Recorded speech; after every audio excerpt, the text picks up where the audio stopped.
आज हम लोग एक ऐसी मानवा को एक्सप्लेन करने वाले हैं जो कि पहले से एक्सप्लेन है। डेफिनेटली मैंने खुद देखा है उसे, लेकिन ये जो मानवा है वो माइंड ब्लोइंग है। दिस इज फकिंग ऑसम, क्योंकि मेन कैरेक्टर ही विलन है और विलन ही मेन कैरेक्टर है। और इस कमाल की मानवा का नाम है आई एम दी फेटेड विलन। और हाँ, ये मेरी लास्ट मानवा होने वाली है। अगर ये नहीं चलती है तो फिर मैं मानवा बंद कर दूंगा और डायरेक्ट मानवा एक्सप्लेन करूंगा अपने चैनल को दाव पे लगा के, क्योंकि मानवा एक्सप्लेन करने पे कॉपीराइट आता है और चैनल हमेशा के लिए उड़ जाता है। और मैं इतना बड़ा गांडू तो हो नहीं कि दोबारा चैनल बना के 2 साल मेहनत करूंगा और दोबारा एक नया मानवा चैनल खोलूंगा जिसपे व्यूज के नाम पे घंटा कुछ नहीं आएगा। तो मैं ये बात व्यूअर के तौर पे बुरी लगेगी, लेकिन एक क्रिएटर और वीडियो बनाने के तौर पे जब देखोगे तो ये बहुत ज्यादा मेहनत वाला काम है। 5 से 6 घंटे लग जाते हैं बस 1 घंटे की वीडियो बनाने के लिए। इसीलिए बिना किसी देरी के वीडियो को शुरू करते हैं। अब मैं इसे डायलॉग टू डायलॉग एक्सप्लेन नहीं करने वाला हूँ, सिचुएशन से करूंगा, इसलिए कुछ चीजों को समझ लो। अब ये जो पूरा आर्क यहाँ पे चलने वाला है वो लोअर रियलम के अंदर चलने वाला है और हमारा जो मेन विलन है वो ऊपर से नीचे आया है जो अपर वर्ल्ड से है। और वो यहाँ पे जो रियल मेन कैरेक्टर है उसके उंगली कटेगा और उसे जान से मारेगा तो फिर उसे पॉइंट मिलेंगे। वहीं पे असली मानवा को जो मेन प्रोटेगनिस्ट था वो एक सभा के जाके खिलाफ करने लगता है अपनी सेंट या फिर गर्लफ्रेंड को बचाने के लिए, क्योंकि उसके सेक्ट वाले मेन विलन जो भी अपर वर्ल्ड से था उसके साथ उसे ऊपर भेजने वाले थे और ये अपने होने वाली गर्लफ्रेंड को किसी और के साथ जाने तो दे नहीं सकता था। वहीं पे जो सेक्ट के लीडर थे वो उस बंदे का नाम लेते हुए कहते हैं कि ये चंद अपनी औकात मत भूलो। जिसके बाद वो अपनी पावर का हल्का सा नमूना दिखाते हैं तो सामने की तरफ इतनी जोर से हवाएं चलने लगती हैं कि सभी लोगों के पसीने छूट जाते हैं। वहीं पे मेन विलन की तरफ से जो गार्ड आए थे वो भी उसे हड़काने लगते हैं। जिसके बाद हम लोग main character main villain super villain को देखते हैं जिसका नाम गो चेंगे था। इसके बाद हमें पता चलता है कि जो असली हीरो है वो गो चेंग की बॉडी के अंदर ट्रांसफर हो चुका है और उसे कुछ भी नहीं पता है कि उसका गो चेंग कौन सा काम करता है और वो किस लायक है। लेकिन उसे इतना जरूर पता है कि वो जिस बॉडी के अंदर आया है उसे स्वर्ग ने अपनी तरफ से लिख के दिया है कि तुम बेटा विलन बनोगे, सुपर विलन। और जब मैं रियल गो चेंग कहूंगा तो फिर वो असली बॉडी ओनर होगा, ना कि हमारा गो चेंग जो अभी यहाँ पे ट्रांसफर हुआ है। खैर, इसके बाद हमारा असली मेन कैरेक्टर गो चेंग बताता है कि उसके पास एक सिस्टम भी है और ये सिस्टम किसी काम का नहीं है। ये जो स्टेटस दिखाता है उसका कोई फायदा नहीं है, क्योंकि ये फाइट के दौरान हमेशा अपने एनिमी से 3-4 कदम आगे रहता है और उन्हें कुत्तों की तरह पीटता है। बाकी ये सिस्टम उसके सिर्फ 2 काम में आता है, एक तो स्टोर से कुछ चीजें खरीदने के लिए और दूसरा ऐसे कैरेक्टर्स को ढूंढने के लिए जिनका वो लक चुरा सकता है और अपनी पावर को बढ़ा सकता है, जैसे कि ये जन जो कि अभी हमारा इस स्टोरी का प्रोटेगनिस्ट बना हुआ है। साथ ही में हम लोग ये जन के पीछे जो पतियों को देखते हैं जो हरी हरी है, ये गुटलब का चार्म मानती है और मैं वे गो चेंग के पीछे तो काली थी, यानी कि ये बहुत ज्यादा बैड लक का रूप है और विलन ज्यादा देर तक जिंदा नहीं रहते हैं। खैर, इसके बाद ये जन वहाँ पे गो चेंग को उंगली करने लगता है, ये कहते हुए कि वो कहाँ का रहने वाला है और वो नीचे आके यहाँ पे दादागिरी कर रहा है। वहीं पे सभी लोग ये चन को शांत रहने को कहते हैं, क्योंकि उन्हें जैसे पता था कि गो चेंग उन्हें चींटियों की तरह मसल सकता है। वहीं पे ये चन की एक भी नहीं चलती है और वो जब अपनी गर्लफ्रेंड किंग की तरफ देखता है तो वो भी आगे से कुछ भी नहीं कहती है। और एक और चीज, गो चेंग को हमेशा उन लोगों से लक चुराना पड़ेगा जिनके बारे में सिस्टम उन्हें बताएगा, और जब गो चेंग उनसे पूरी तरीके से लक को चुरा लेगा तो वो उन्हें मार सकता है। और गो चेंग जैसे जैसे उनके लक को चुराता जाएगा तो फिर उसका लाइफ स्पैन और पावर बढ़ती जाएगी। और मैं ये सभी ज्ञान की चीजें इसलिए बता रहा हूँ क्योंकि मैं स्टोरी को स्पीड अप करने वाला हूँ, क्योंकि इसके अंदर षड्यंत्र बहुत है। बेसिकली ये जुफेन का छोटा भाई हो रखा है, लेकिन वो गॉड लेवल पे है और ये किंग लेवल पे है। खैर, इसके बाद गो चेंग का सबऑर्डिनेट ये चेन के ऊपर एक जोरदार हमला कर देता है तो फिर ये चेन भी आगे की तरफ से एक जोरदार हमला करता है। उन दोनों की ताकत आपस में टकराती है और वहाँ पे बहुत बड़ा धमाका होता है। वहीं पे गो चेंग हम लोगों को यहाँ पे पावर लेवल के बारे में बताता है कि यहाँ पे पावर लेवल फिजिकल बॉडी से लेके फॉल्स गॉड तक बढ़ती चली जाती है और बीच में कई सारी चीजें आती हैं जिनके बारे में तुम मत जानो। वहीं पे ये जन चूजन वन है, यानी कि सन ऑफ लक है, इसलिए वो आसानी के साथ तो नहीं हारेगा। होता भी बिल्कुल ऐसा है और वो आसानी के साथ गो चेंग के सबऑर्डिनेट को पीछे की तरफ झटक देता है। वहीं पे गो चेंग को इन सभी चीजों के बारे में पहले से ही अंदाजा लग चुका था कि मेन कैरेक्टर यहाँ पे अपनी स्किल्स का शो ऑफ कर रहा है ताकि वो किंग की शादी गो चेंग के साथ होने से रोक सके, जो कि जबरदस्ती करवाई जा रही है। साथ ही में किंग के पास भी इसके हीरोइन लक पॉइंट थे जिनको गो चेंग अपने फेवर में बदल सकता था। बेसिकली इसके अंदर जितने भी फीमेल कैरेक्टर्स आएंगे या तो गो चेंग उन्हें मार देगा या फिर वो उन्हें अपना सहेली या फिर शिष्य बना लेगा। बेसिकली भाई के पास चलता फिरता कोठा होने वाला है कुछ एपिसोड्स के अंदर। फिर इसके बाद गो चेंग किंग को अपना शिकार बनाता है और उसे मीठी बातों में फंसाने लगता है, ये कहते हुए कि तुम उसके साथ काफी टाइम तक रही हो और उसकी प्रेमी भी रही हो, लेकिन तभी हालातों को साध के अपने आप को शांत रखे हुई हो, बहुत ज्यादा चालाक औरत हो। जिसके बाद वो चाय पीता है और किंग से दोबारा भरने को कहता है, लेकिन घबराहट की वजह से वो चाय को ठीक से भर नहीं पाती है। तो फिर गो चेंग उसके हाथ को चूमते हुए कहता है कि उसे इतना घबराने की भी जरूरत नहीं है। उसी टाइम पे सिस्टम उसे नोटिफिकेशन बताता है कि मेन कैरेक्टर ये चन का लक 10% से नीचे गिर गया है। वहीं पे गो चेंग ने जैसे ही किंग को छुआ था तो फिर ये चन को बहुत ज्यादा जलन हुई थी और वो गुस्से की आग में झुलसते हुए कहता है कि तेरी हिम्मत कैसी हुई उसे छूने की। वहीं पे गो चेंग को समझ में आ जाता है कि उसने सही जगह की नस को पकड़ा है। वहीं पे गो चेंग को समझ में आ जाता है कि अब यहाँ पे ये चन की पावर अप होने वाली है। जैसे कि अक्सर मानवा के अंदर हीरो के पास ऐसी पावर आ ही जाती है जब उनकी बीवी या फिर गर्लफ्रेंड को कोई छेड़ता है, लेकिन गो चेंग तो दूसरी दुनिया से आया था और उसे अच्छे से पता होता है कि ऐसे मामले में क्या करना चाहिए, इसलिए वो जल्दी के साथ आगे बढ़ता है और उड़ते हुए ये चन के पास जाता है और वहाँ पे अपनी पावर का हल्का सा नमूना दिखाता है। और जब वो अपनी पावर को रिलीज करता है तब उसकी पावर ये चन को छूते हुए शीयों से निकलती है और आसपास के पूरे इलाके को डिस्ट्रॉय करके रख देती है। वहीं पे जब गो चेंग ये चन को घूर के देखता है तो फिर उसके पीछे जो दरवाजा था उसके चीथड़े उड़ जाते हैं। इसके बाद ये चन अपने घुटनों पे आ जाता है और गोचेंग उससे कहता है कि तुम मुझसे क्या कहना चाहते थे। वहीं पे वो सभी लोग गोचेंग की पावर का नमूना देख के हिल से चुके थे और उन लोगों की सांसें बहुत ज्यादा जोरों से धड़कने लगी थी। वहीं पे किंग के भी पसीने छूटने लगे थे क्योंकि उसने अभी तक इतनी पावर को महसूस ही नहीं किया था। वहीं पे उसके जो फादर थे उनकी भी सांसें अटक चुकी थी। वहीं पे येचन तो बस अपनी आखिरी सांसें गिन रहा था। खैर उसी टाइम पे सिस्टम गोचेंग के पास आता है जो कि अभी येचन को मारने के लिए मना करता है। अब देखो मैं एक और बात मैं यहाँ पे एकदम सिंपल तरीके से बताता हूँ। अगर गोचेंग येचन जैसे कैरेक्टर्स का पूरा फायदा उठाना चाहता है तो फिर उसे येचन जैसे कैरेक्टर्स से वो सभी चीजें छीननी पड़ेंगी जो उनकी तकदीर में लिखी हैं, जैसे कि वाइफ, गर्लफ्रेंड, फॉर्चून, ट्रेजर्स जो उन्हें मिलने वाले हैं, यहाँ तक कि उनके लक को भी, जिनके बाद अगर वो उन्हें मारेगा तो फिर उसे बहुत ज्यादा फायदा होगा। और अगर वो उन जैसे कैरेक्टर्स को डायरेक्ट ही मार देता है तो फिर उसे बहुत ज्यादा बैड लक मिलेगा, जिससे वो अपने लाइफ स्पैन को बढ़ा नहीं पाएगा और इवेंचुअली एक विलन की तरह मारा जाएगा। इसलिए येचन को समझ में आ जाता है कि अब उसे किंग का फायदा उठा के येचन को चूहे की तरह इधर उधर नचाना पड़ेगा और जब उसे सही मौका मिलेगा तब वो उसे पकड़ के मार देगा। फिर इसके बाद गोचेंग सिंपैथी की खातिर येचन को वहाँ पे माफ कर देता है तो सभी लोग येचन से उम्मीद करते हैं कि वो माफी मांगेगा और यहाँ से चला जाएगा, लेकिन येचन उठता है और सीधा गोचेंग के ऊपर स्नीक अटैक कर देता है। लेकिन जैसा कि सभी को पता है कि वो अपर वर्ल्ड से आया है, बेसिकली वो अभी किंग लेवल से भी ज्यादा के ऊपर लेवल पे है, तो वो आसानी के साथ स्नीक अटैक को डॉज कर लेता है और अपने एक ही हाथ के स्ट्राइक से येचन के छक्के छुड़ा देता है और उसे दीवार में पटक देता है। इससे किंग को भी येचन के ऊपर तरस आने लगता है, प्रेमी जो है। खैर इसके बाद येचन दीवार से टप्पा खा के नीचे गेंद की तरह गिरता है और उसका सर फूट जाता है। वहीं पे बाकी लोगों को लगता है कि अब इसने अपने प्राण त्याग दिए हैं, अब ये जिंदा नहीं बचेगा। खैर इसके बाद गोचेंग उन लोगों से कहता है कि येचन को छोड़ दो, जैसे कि तुम्हें पता ही है वो सबसे पहले इसकी तकदीर में जो लिखा है वो सब कुछ छीनेगा, जिसके बाद इसे मारेगा। वहीं पे येचन को सेक्ट से धक्के मार के बाहर निकाल दिया जाता है, जबकि वो सेक्ट का मोस्ट गिफ्टेड डिसाइपल था। वहीं पे गोचेंग जले पे नमक छिड़कने के लिए किंग से कहता है कि आज रात मून बहुत ज्यादा खूबसूरत है, मैं चाहूंगा कि तुम मेरे साथ रात बिताओ। और मेरे साथ रात बिताओ का मतलब मैं तुम्हें नहीं बताऊंगा, ये किमी को बताएगी।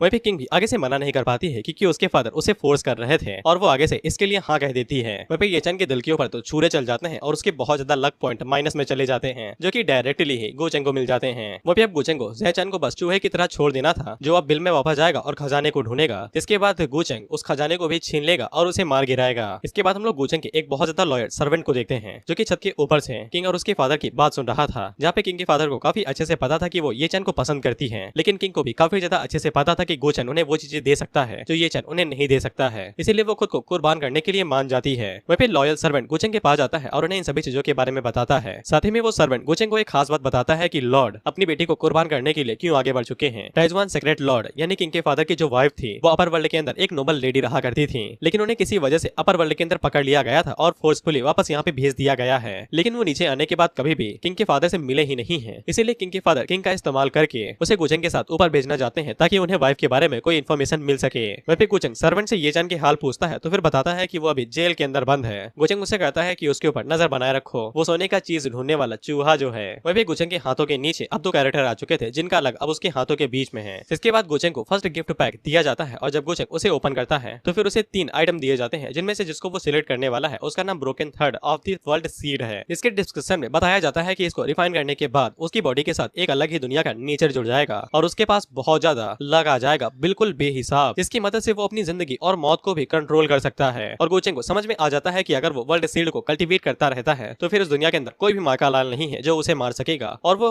इनडायरेक्टली इस दुनिया के अंदर अमर हो जाएगा। इसलिए गोचेंग वर्ल्ड सीड को खरीद लेता है अपने सभी पॉइंट्स का इस्तेमाल करके और बैठ के वहाँ पे उसे कल्टीवेट करने लगता है। और वो जैसे जैसे वर्ल्ड सीड को रिफाइन करता जाता है तो फिर उसकी बॉडी से बहुत ज्यादा एनर्जी निकलती है, क्योंकि वो अपनी बॉडी के अंदर एक अलग ही छोटी दुनिया बना रहा है। इसीलिए उस मेंशन के अंदर से बेहिसाब एनर्जी रिलीज होती है और वो इतनी ज्यादा थी कि आसपास के जो भी लोग थे उसे देख के बहुत ज्यादा घबरा जाते हैं, क्योंकि आज तक उन्होंने कभी भी इतने ज्यादा भयानक ऑरा को महसूस ही नहीं किया था। वहीं पे हम लोग किंग को देखते हैं जो कि इस ऑरा को देख के काफी ज्यादा हैरान हो गए थे। यह भी हमें किंग की बॉडी के बारे में एक और बात पता चलती है कि उसकी बॉडी के अंदर 2 स्पिरिट्स रहती हैं, यानी कि उसके पास 2 सोर्स हैं एनर्जी के। आसान शब्दों में तुम स्पिरिट ही कह सकते हो और ये दोनों ही एक दूसरे के अपोजिट रहते हैं। जैसे कि अभी जो बॉडी वाली किंग है यानी जो असली वाली है जो बॉडी के ऊपर कंट्रोल करती है उसे येचन पसंद है, तो फिर ये जो बाहर निकली हुई स्पिरिट है ये इसे बहकाने लगती है कि उसे गोचेंग के साथ रहना चाहिए क्योंकि वो बहुत ज्यादा शक्तिशाली है। हालांकि आगे जाके ये गोचेंग को गालियां देने लगती है। बेसिकली ये एक जिस्म 2 जान थी जो कि एक आदमी को पसंद नहीं कर सकती हैं। वहीं पे हम लोग गोचेंग को देखते हैं जो कि क्वासी गॉड लेवल पे पहुंच चुका था और ये काफी ज्यादा हाई लेवल होता है।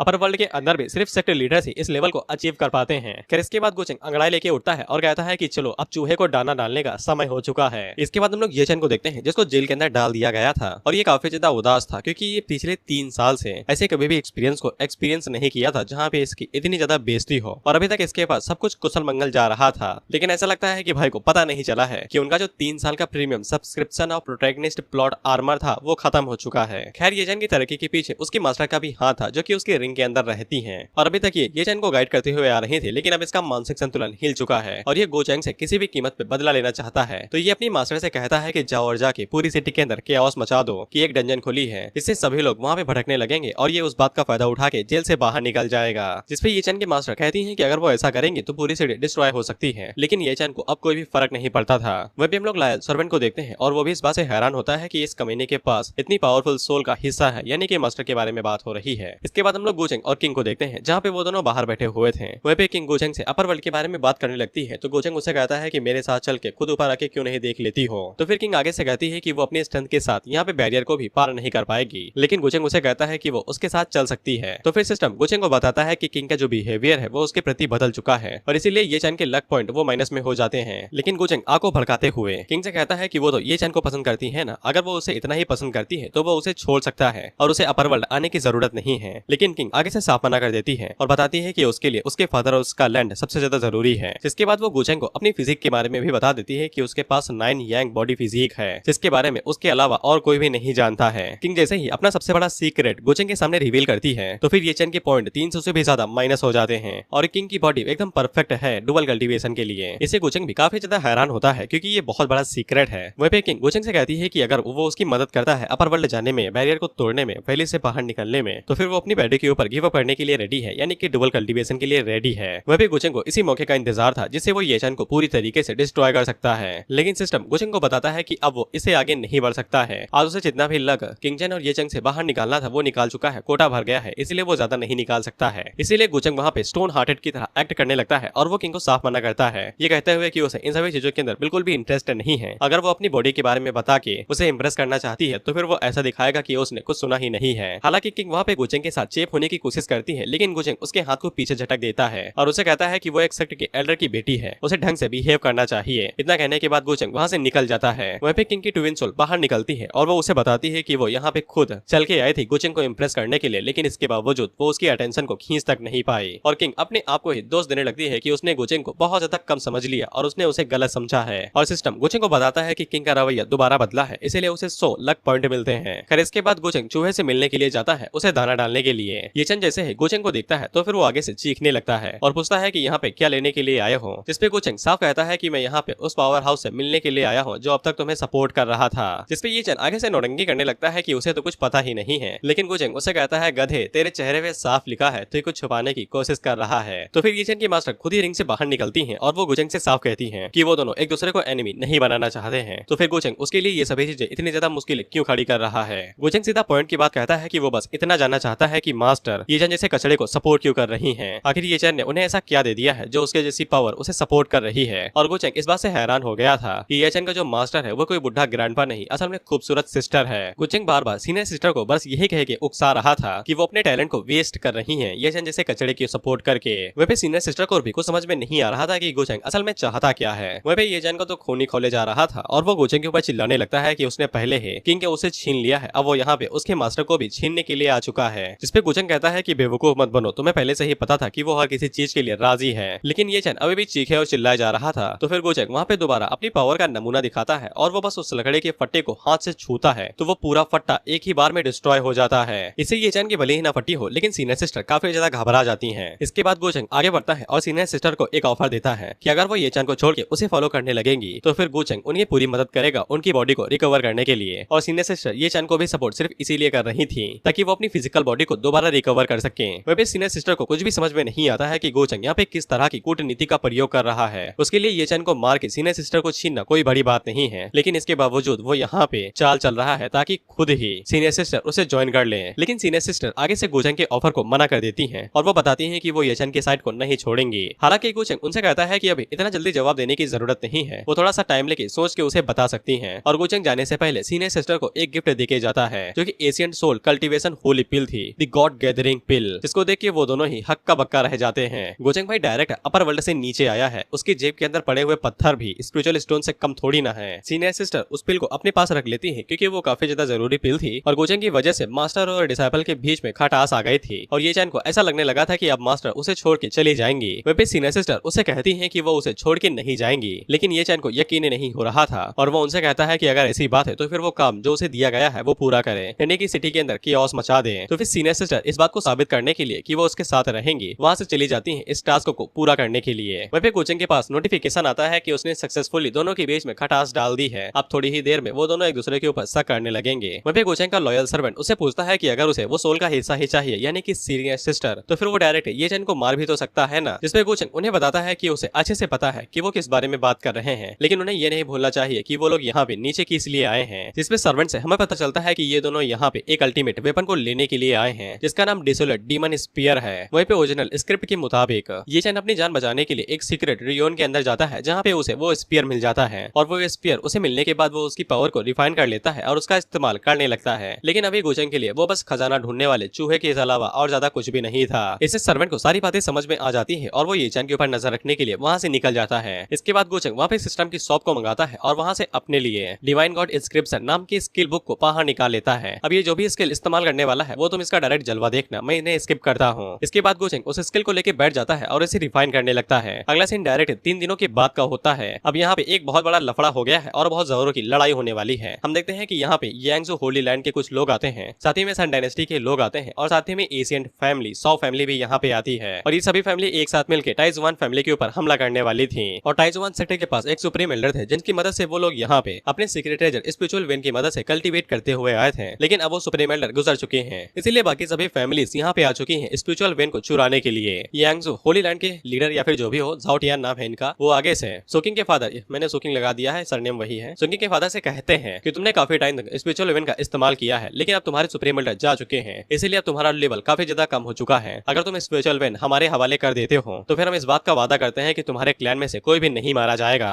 लेकिन सोकिंग के फादर आगे से चिल्लाते हुए साफ मना कर देते हैं कि जब तक उनके सुप्रीम एल्डर यहाँ पे जिंदा थे उनमें से किसी की बुंड में भी इतना दम नहीं था कि वो यहाँ पे आके चू भी कर सके। अब उनके जाने के बाद वो यहाँ पे उन्हें बुली करने लगे हैं। क्या उन्हें इतना आसान लगता है उन्हें इतना ज्यादा बुली करना? जिसके बाद हम लोग सन डायनेस्टी की तरफ से चू वुजी को देखते हैं जो कि अपने पास अपना आर्टिफैक्ट निकालते हैं और सोकिंग के फादर से कहते हैं क्या तुम्हें सच में लगता है कि तुम्हारी फैमिली अकेले ही 3 फैमिली के साथ एक टाइम पे भिड़ सकती है? सोकिंग के फादर आगे से कहते हैं कि भले ही सुप्रीम एल्डर यहाँ पे नहीं है, लेकिन क्या तुम्हें लगता है कि मेरे पास दूसरा सोर्स भी हो सकता है हमें सपोर्ट करने के लिए? वही सोकिंग अपने फादर की तरफ देखते हैं तो सोकिंग के फादर उसे पूछते हैं क्या गोचेंग बाहर नहीं निकला? तो फिर सोकिंग उन्हें बताती है कि कल रात उन दोनों के बीच में बेहोश हो गई थी, इसीलिए सोकिंग को यकीन नहीं है कि गोचेंग उनकी मदद करेगा भी या नहीं करेगा। इस पे सोकिंग के फादर हैरान होकर कहते हैं कि तुमने लुटिया डुबा दी पानी में। वहीं पे झाओटियान आगे से सोकिंग के फादर से कहता है कि मुझे पता चला है कि तुम्हारा अपर वर्ल्ड से कनेक्शन है। चुवुजी आगे से कहता है लेकिन उसने तो काफी टाइम से खुद को अपने कमरे के अंदर बंद करके रखा है, तुम्हें सच में लगता है कि उसके अंदर इतना दम है कि वो तुम्हारी मदद कर सकेगा हमारे खिलाफ? इसके बाद चुवुजी अपने वुजी टावर का इस्तेमाल करते हुए सोकिंग के फादर से कहते हैं कि अगर यहाँ पे एक किंग सील्ड रियलम का बंदा भी आ जाता है तो भी वो उन्हें रोक नहीं पाएगा, जिससे वो सभी लोग हैरान हो जाते हैं क्योंकि ये टावर बहुत ज्यादा कमाल का था, क्योंकि इस टावर ने अकेले ही मिलेनियम वॉर को एक झटके में डिस्ट्रॉय करके रख दिया था। कभी हुई होगी वॉर नहीं बताया गया है। वहीं पे सोकिंग के फादर अपने मन के अंदर यही सोचते हैं कि अगर गोचेंग यहाँ पे नहीं आता है तो फिर उन्हें गिव अप करना ही पड़ेगा, इसीलिए सोकिंग भागते हुए गोचेंग की तरफ जाने लगती है ताकि वो उसे माफी मांग के यहाँ पे उसे ले आए। और तब तक ये लोग अपना फालतू की बातें करने लगते हैं कि मैं तुम्हें डिस्ट्रॉय कर दूंगा, वो तुम्हें डिस्ट्रॉय कर देगा। लेकिन उसी टाइम पे हम लोग देखते हैं कि वहाँ पे गोचेंग की पावर रिलीज होती है क्योंकि उसने टेक्निक को सीख लिया था और उसकी टेक्निक का ऑरा इतना ज्यादा था कि वो टावर की एनर्जी को एक झटके में ही गायब कर देता है। यहाँ तक कि उनके आर्मी के अंदर जितने भी बीस्ट और लोग आए हुए थे उन सभी के भी पसीने छूटने लगते हैं। वहीं पे गोचेंग कहता है कि बाराती आ गए हैं, अब स्वागत करने के लिए जाना पड़ेगा।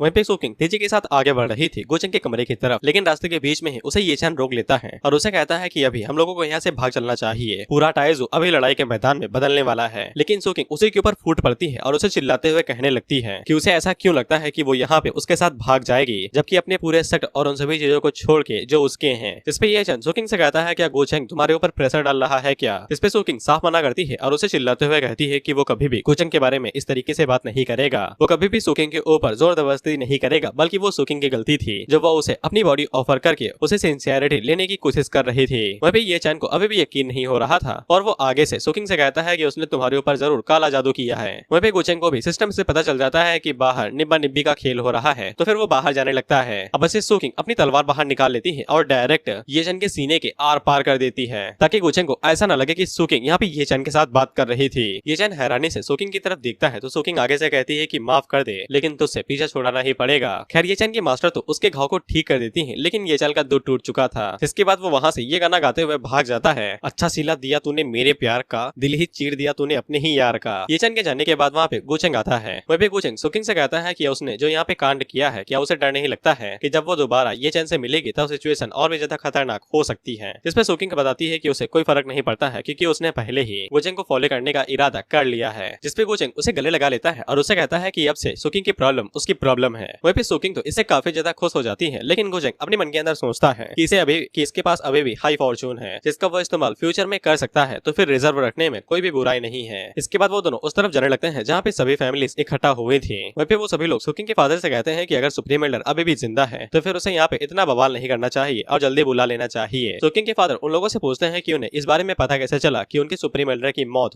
हो चुकी है। तो फिर ये किया था ये चैन का था, उसकी मास्टर ने ही ये बात पूरी डायनेस्टी के अंदर फैला दी थी जिससे यहाँ पे कियोस होएगा और वो सुकिंग को लेके भाग निकलेगा। हालांकि वो अपने प्लान में कामयाब नहीं हुआ। जानकारी वाली बात वो लोग सुकिंग के फादर को नहीं बताते हैं और उसे कहते हैं कि उसे जल्दी करना चाहिए, नहीं तो वो लोग बेसब्र हो रहे हैं। उसी टाइम पे गुचेंग अपनी पावर्स को रिलीज करते हुए उन लोगों से चुप रहने को कहता है और उसकी आवाज से ही वो लोग काफी ज्यादा हैरान हो जाते हैं। इसके बाद गुचेंग उन लोगों के सामने आता है और उनसे कहता है कि जब तक वो यहाँ पे खड़ा है वो लोग यहाँ से मिट्टी का एक तिनका भी लेके नहीं जा सकते हैं। वो सभी लोग शुरुआत में तो गुचेंग को देख के हैरान हो जाते हैं, लेकिन बाद में जब वो ये देखते हैं कि ये काफी ज्यादा छोटा है तो उसे बिल्कुल भी सीरियस नहीं लेते हैं और एक फैमिली के हेड गुचेंग के ऊपर एक जोरदार हमला कर देते हैं। लेकिन गुचेंग उनके हमले को अपने एक हाथ से ही रोक लेता है। इसके बाद उनके हाथ को वो मरोड़ देता है तो उनका हाथ टूट जाता है और वो जल्दी से पीछे हट जाते हैं। वहीं पे वो फैमिली हेड बाकी लोगों को बताता है कि ये ग्रैंड मास्टर रियलम पे है। तो फिर चू वूजी टावर का इस्तेमाल करते हुए कहते हैं कि तुम्हारे पास टैलेंट है लेकिन तुम इकट्ठा हम लोगों को संभाल नहीं सकते हो, तुम्हें पता होना चाहिए कि पीछे कब हटा जाता है। इतना कहने के बाद जाओटियान और हाउ दोनों एक साथ गुचेंग के ऊपर अपनी अपनी स्वॉर्ड लेके अटैक कर देते हैं, लेकिन गुचेंग उनके हर एक अटैक को अपनी एक उंगली के साथ ही रोक लेता है। और जब वो दोनों एक साथ गुचेंग के ऊपर अटैक कर ही रहे थे कि उसी टाइम पे चू वूजी अपने टावर का इस्तेमाल करता है और वो गुचेंग को अपने टावर के अंदर कैद कर लेता है। वहीं पे उन तीनों को लगता है कि वो लोग आसानी के साथ गुचेंग को हरा दिए हैं, जिसके बाद अपनी स्वॉर्ड लेके सुकिंग के फादर की तरफ आगे बढ़ने लगते हैं। लेकिन उसी टाइम पे वो चूजी देखते हैं कि उनका जो वूजी टावर था वो चिटकने लगता है और कुछ ही देर बाद गुचेंग उस टावर से बाहर निकलता है और वो उन लोगों से कहता है कि यहाँ पे कई सारे सेक्ट हैं जो कि शक्तिशाली हैं, लेकिन उन्हें पूरी दुनिया देख लेनी चाहिए कि यहाँ पे ऐसे भी लोग हैं जो उनसे ज्यादा शक्तिशाली होते हैं और उनके लिए कुछ होली लैंड्स लोअर वर्ल्ड बस चींटी की तरह होते हैं जिनको वो एक झटके के अंदर मसल सकते हैं। इसके बाद वो सामने की तरफ एक जोरदार हमला करता है तो वो तीनों अपनी अपनी शील्ड लेके अपने आप को बचाने लगते हैं। वहीं पे गुचेंग उन लोगों से कहता है कि तुम सभी लोग बस चींटियां हो। इसके बाद गुचेंग का अटैक सामने की तरफ जाता है जिसपे वो तीनों तो उसे झेल जाते हैं अपनी पावर को इकट्ठा करने की वजह से, लेकिन उनके पीछे जो आर्मी खड़ी हुई थी वो उस अटैक को झेल ही नहीं पाती है और वो जैसे ही गुचेंग की पावर के साथ टकराते हैं तो वो तुरंत ही डिस्ट्रॉय हो जाते हैं और नीचे गिर के मारे जाते हैं। जिससे वो सभी लोग दोबारा हैरान हो जाते हैं कि बस एक मामूली से अटैक की वजह से पूरी की पूरी आर्मी एक झटके के अंदर डिस्ट्रॉय हो गई। वहीं पे चू वूजी की हालत खराब हो जाती है और उसके मुंह से खून निकलने लगता है और वो गुचेंग से पूछते हैं कि तुम असल में हो कौन और तुम्हारी असलियत क्या है। जिसपे गुचेंग आगे से बताता है limitless eternal life heavenly kingdoms. अब गुचेंग इन्हें मारता है या नहीं ये हमें नहीं दिखाया जाता है क्योंकि अगला सीन डायरेक्ट आधे महीने बाद का होता है। जिसके बाद हम लोग सिटी के अंदर गुचेंग के बारे में ही बात करते हुए कुछ लोगों को सुनते हैं और वो लोग ये चैन की बुराई कर रहे थे कि वो तो अभी चूहाबन के इधर उधर भाग रहा है, पता नहीं जिंदा भी है या नहीं या फिर अधमरा कहीं पे पड़ा हुआ होगा। और ये चैन उनके बगल से ये सभी बातें सुन रहा था, जिसके बाद वो अपनी एनर्जी का इस्तेमाल करके उसे वहीं पे जला के मार देता है और आगे से कहता है कि वो बस हथियार की तलाश में है और उसे जैसे ही वो हथियार मिल जाएगा तो फिर वो होली लैंड के साथ साथ गो चुवैंग को भी जान से मार देगा।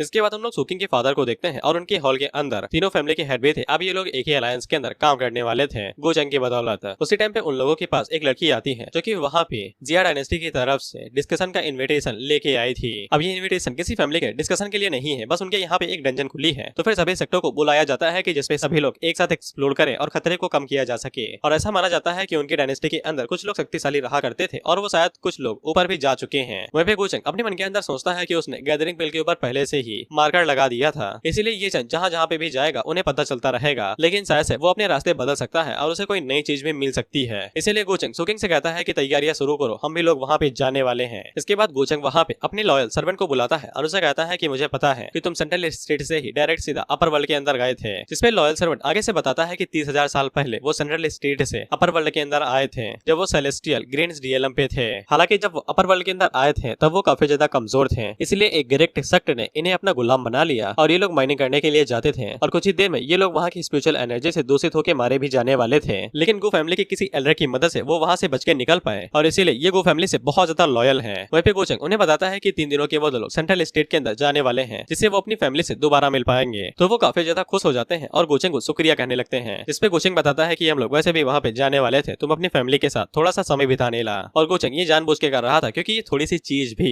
एल्डर ही को, जो कि इनका नाम है, वो गोचेंग के प्रति और भी ज्यादा लॉयल बना देगी। इसके बाद हम लोग सेंट्रल स्टेट की एक अकेडमी को देखते हैं, जहाँ पे हम लोग एल्डर की हान को देखते हैं, जो अपने छोटे भाई ली टियान के ऊपर चिल्लाते हुए कहती है कि क्लास के अंदर सोना सख्त मना है। वहीं पे एल्डर की हान, जो कि अकेडमी की एक टीचर थी, और उनका छोटा भाई उसी क्लास का एक छोटा सा स्टूडेंट था, जो कि किसी काम का नहीं था, जबकि वो एशियन फैमिली से भी आता है, लेकिन उसके पास कल्टीवेशन का कोई भी टैलेंट नहीं था। और उसी टाइम पे हम लोग लिन टियान को देखते हैं, जो उसे होश आता है, तो हमें पता चलता है कि ये लिन टियान नहीं रहा, अब ये कोई दूसरा बंदा बन चुका है, जो कि किसी अपर वर्ल्ड या फिर किसी दूसरी दुनिया से है, जो कि अब लिन टियान की बॉडी के ऊपर टेक ओवर ले लेता है। और वो आगे से खुश होकर कहता है कि भगवान ने मुझे मना नहीं किया, अब मैं दोबारा जिंदा हो गया हूँ। फिर सिस्टर की हान अपने छोटे भाई से कहती है कि लिन टियान, अगर तुमने 1 महीने के अंदर अपनी कल्टीवेशन को शुरू नहीं किया और स्पिरिचुअल गैदरिंग अरे को पार नहीं किया, तो फिर तुम्हें अकेडमी से बाहर निकाल दिया जाएगा। जिस पे लिन टियान आगे से हंसते हुए कहता है कि उसके लिए ये कौन सी बड़ी बात है, वो आधे दिन के अंदर ही ब्रेक थ्रू कर लेगा। और जब वो पागलों की तरह हंस रहा था, तो फिर बाहर से बिजली भी गड़गड़ाने लगती है उसकी बातों के अंदर दम पैदा करने के लिए। उसी टाइम पे हम लोग गोचेंग को देखते हैं, जो कि उसी तरफ आगे बढ़ रहा था। गोचेंग के पास भी नोटिफिकेशन आ जाता है कि नया चाइल्ड ऑफ फॉर्चून आ चुका है। इसके बाद हम लोग एशियन लिन फैमिली को देखते हैं, और उनके हालात कुछ ठीक ठाक नहीं थे। वहीं पे एल्डर ही, जो कि गोचेंग के सर्वेंट हैं, वो इन्हीं लोगों के इंसेक्टर हैं, और इन्हें भी पता चल जाता है कि एल्डर ही यहाँ पे आने वाले हैं, जिससे ये लोग खुश हो जाते हैं कि अब इनकी फैमिली दोबारा रिवाइव हो सकती है। वहीं पे हम लोग गोचेंग को देखते हैं, जो कि सिस्टम से पूछता है कि ये चैन के ऊपर अभी कितने लक पॉइंट बचे हुए हैं, तो सिस्टम उसे बता देता है कि 230। इसके बाद वो अपने ब्लैक लेस के बारे में पूछता है, जो कि लक से उसे मिल सकते हैं, और मैं इन सभी बातों के बारे में तुम्हें नहीं बताऊंगा, क्योंकि ये कभी हारा ही नहीं है। बस एक चीज जान लो कि इसके सिस्टम के ऊपर जो स्टैट्स रहते हैं और लक पॉइंट के सामने ये जो काला सा पत्ती है, ये इस बात का सिंबल है कि हमारा हीरो मेन विलन है, और जब तक इसके पॉइंट वन ये सभी चीजें लो रहेंगी, तो फिर इसके मरने के चांसेस बने रहेंगे। इसीलिए जब तक चीजें गोचेंग के हाथों के अंदर रहती हैं, तब तक उसे अपनी मौत के बारे में चिंता करने की जरूरत नहीं है। वहीं पे गोचेंग की मुलाकात सुकिंग से हो जाती है, तो वो उसे पूछती है कि काफी ज्यादा खुश मूड में लग रहे हो मालिक, क्या हुआ है। वहीं पे सुकिंग के लक पॉइंट भी 400 तक पहुंच चुके थे। और एक और चीज, जैसे अभी सुकिंग है, जो कि इस टाइम पे गोचेंग की साइड पे है, तो फिर जैसे जैसे इसके लक पॉइंट बढ़ेंगे, उसी तरीके से गोचेंग के लक पॉइंट भी बढ़ेंगे। लेकिन गोचेंग को ये बात जरूर समझ में आ जाती है कि इसके लक पॉइंट जो बढ़े हैं, उसकी मदद से गोचेंग के लक पॉइंट अभी इतने ज्यादा नहीं बढ़ने चाहिए थे, और उसे समझ में आ जाता है कि सुकिंग अभी भी कोई चीज उसे छुपा रही है, जो कि एक बॉडी के अंदर ट्विन सोल वाली बात थी। वहीं पे सुकिंग गोचेंग को बताती है कि वो लोग डंजन के अंदर जाने से पहले एशियन फैमिली के अंदर बैठ के किसी बारे में बात करेंगे, जो कि डिस्कशन होगा। हालांकि उसका सर्वेंट भी गोचेंग से यही कहता है कि उन्हें वहां पे जाने की जरूरत नहीं है, और गोचेंग भी ऐसी जगह पे नहीं जाना चाहता था जहाँ पे लोअर रियलम के कुछ बेवकूफ लोग होंगे और वो किसी भी बारे में बात नहीं करेंगे। अगले सीन डायरेक्ट लिन फैमिली का होता है, जहाँ पे गोचेंग एल्डर ही से कहता है कि आपको यहाँ पे मेरे साथ रहने की जरूरत नहीं है, आप जाके अपना काम कर सकते हैं, जिससे एल्डर ही काफी ज्यादा खुश हो जाते हैं और गोचेंग को शुक्रिया कह के वहाँ से निकल जाते हैं। वहीं पे लिन फैमिली के जितने भी डिसेंडेंट थे, वो सभी इस बात को देख के हैरान हो जाते हैं कि एल्डर ही, जो खुद इतने ज्यादा शक्तिशाली है, वो किसी नौजवान आदमी को अपना मास्टर कह रहे हैं। इसके बाद गोचेंग सुकिंग का हाथ पकड़ता है और उसे लेके फैमिली की सभा से बाहर जाने लगता है। लेकिन उसी टाइम पे कीहान के फादर अपनी बेटी को बुलाते हैं, जो कि और कोई नहीं सिस्टर कीहान थी, और वो सिस्टर कीहान को ऑर्डर देते हैं कि जाओ जाके मास्टर गोचेंग के साथ रहो और उन्हें आसपास का एरिया घुमा दो, तुम यहाँ के लिए काफी ज्यादा जानी पहचानी हो। वहीं पे गोचेंग कीहान की तरफ देखता है, तो फिर उसे पता चलता है कि इसके पास पॉइंट तो हैं, लेकिन काफी ज्यादा कम है, तो फिर वो कीहान के अंदर ज्यादा इंटरेस्ट नहीं दिखाता है, बस उससे उसी तरीके से बात करता है जैसे किसी टूरिस्ट से किया जाता है। वहीं पे जब कीहान गोचेंग के साथ घूम रही थी, तो फिर लिन टियान के दिल के अंदर दर्द होने लगता है, जो कि बॉडी ओनर की फीलिंग्स की वजह से हो रहा था, क्योंकि रियल बॉडी ओनर कीहान को पसंद किया करता था, और लिन टियान को ये बात समझ में नहीं आती है कि उसके दिल के अंदर अचानक से दर्द क्यों होने लगा। खैर उसी टाइम पे उसकी नजर सुकिंग के ऊपर पड़ जाती है, और उसे भी पता चल जाता है कि इसके पास काफी अच्छी परफेक्ट फिजिक है, और लिन टियान सुकिंग को देख के काफी ज्यादा खुश हो जाता है, क्योंकि उसे एक फर्नेस की जरूरत थी, जिसकी मदद से वो अपनी कल्टीवेशन को और भी जल्दी बढ़ा सकता था, और वो काफी ज्यादा खुश हो जाता है। और वो गोचेंग की तरफ देखते हुए कहता है कि सभी लोग कहते हैं कि इसके पास बहुत ज्यादा फॉर्चून है, लेकिन वो सभी फॉर्चून इसके लिए बहुत ज्यादा बेकार है। वहीं पे गोचेंग भी लिन टियान की तरफ देख रहा था, और वो मुस्कुराते हुए सोचता है कि अरे वाह, मछली तो खुद चारा चुगने आ गई।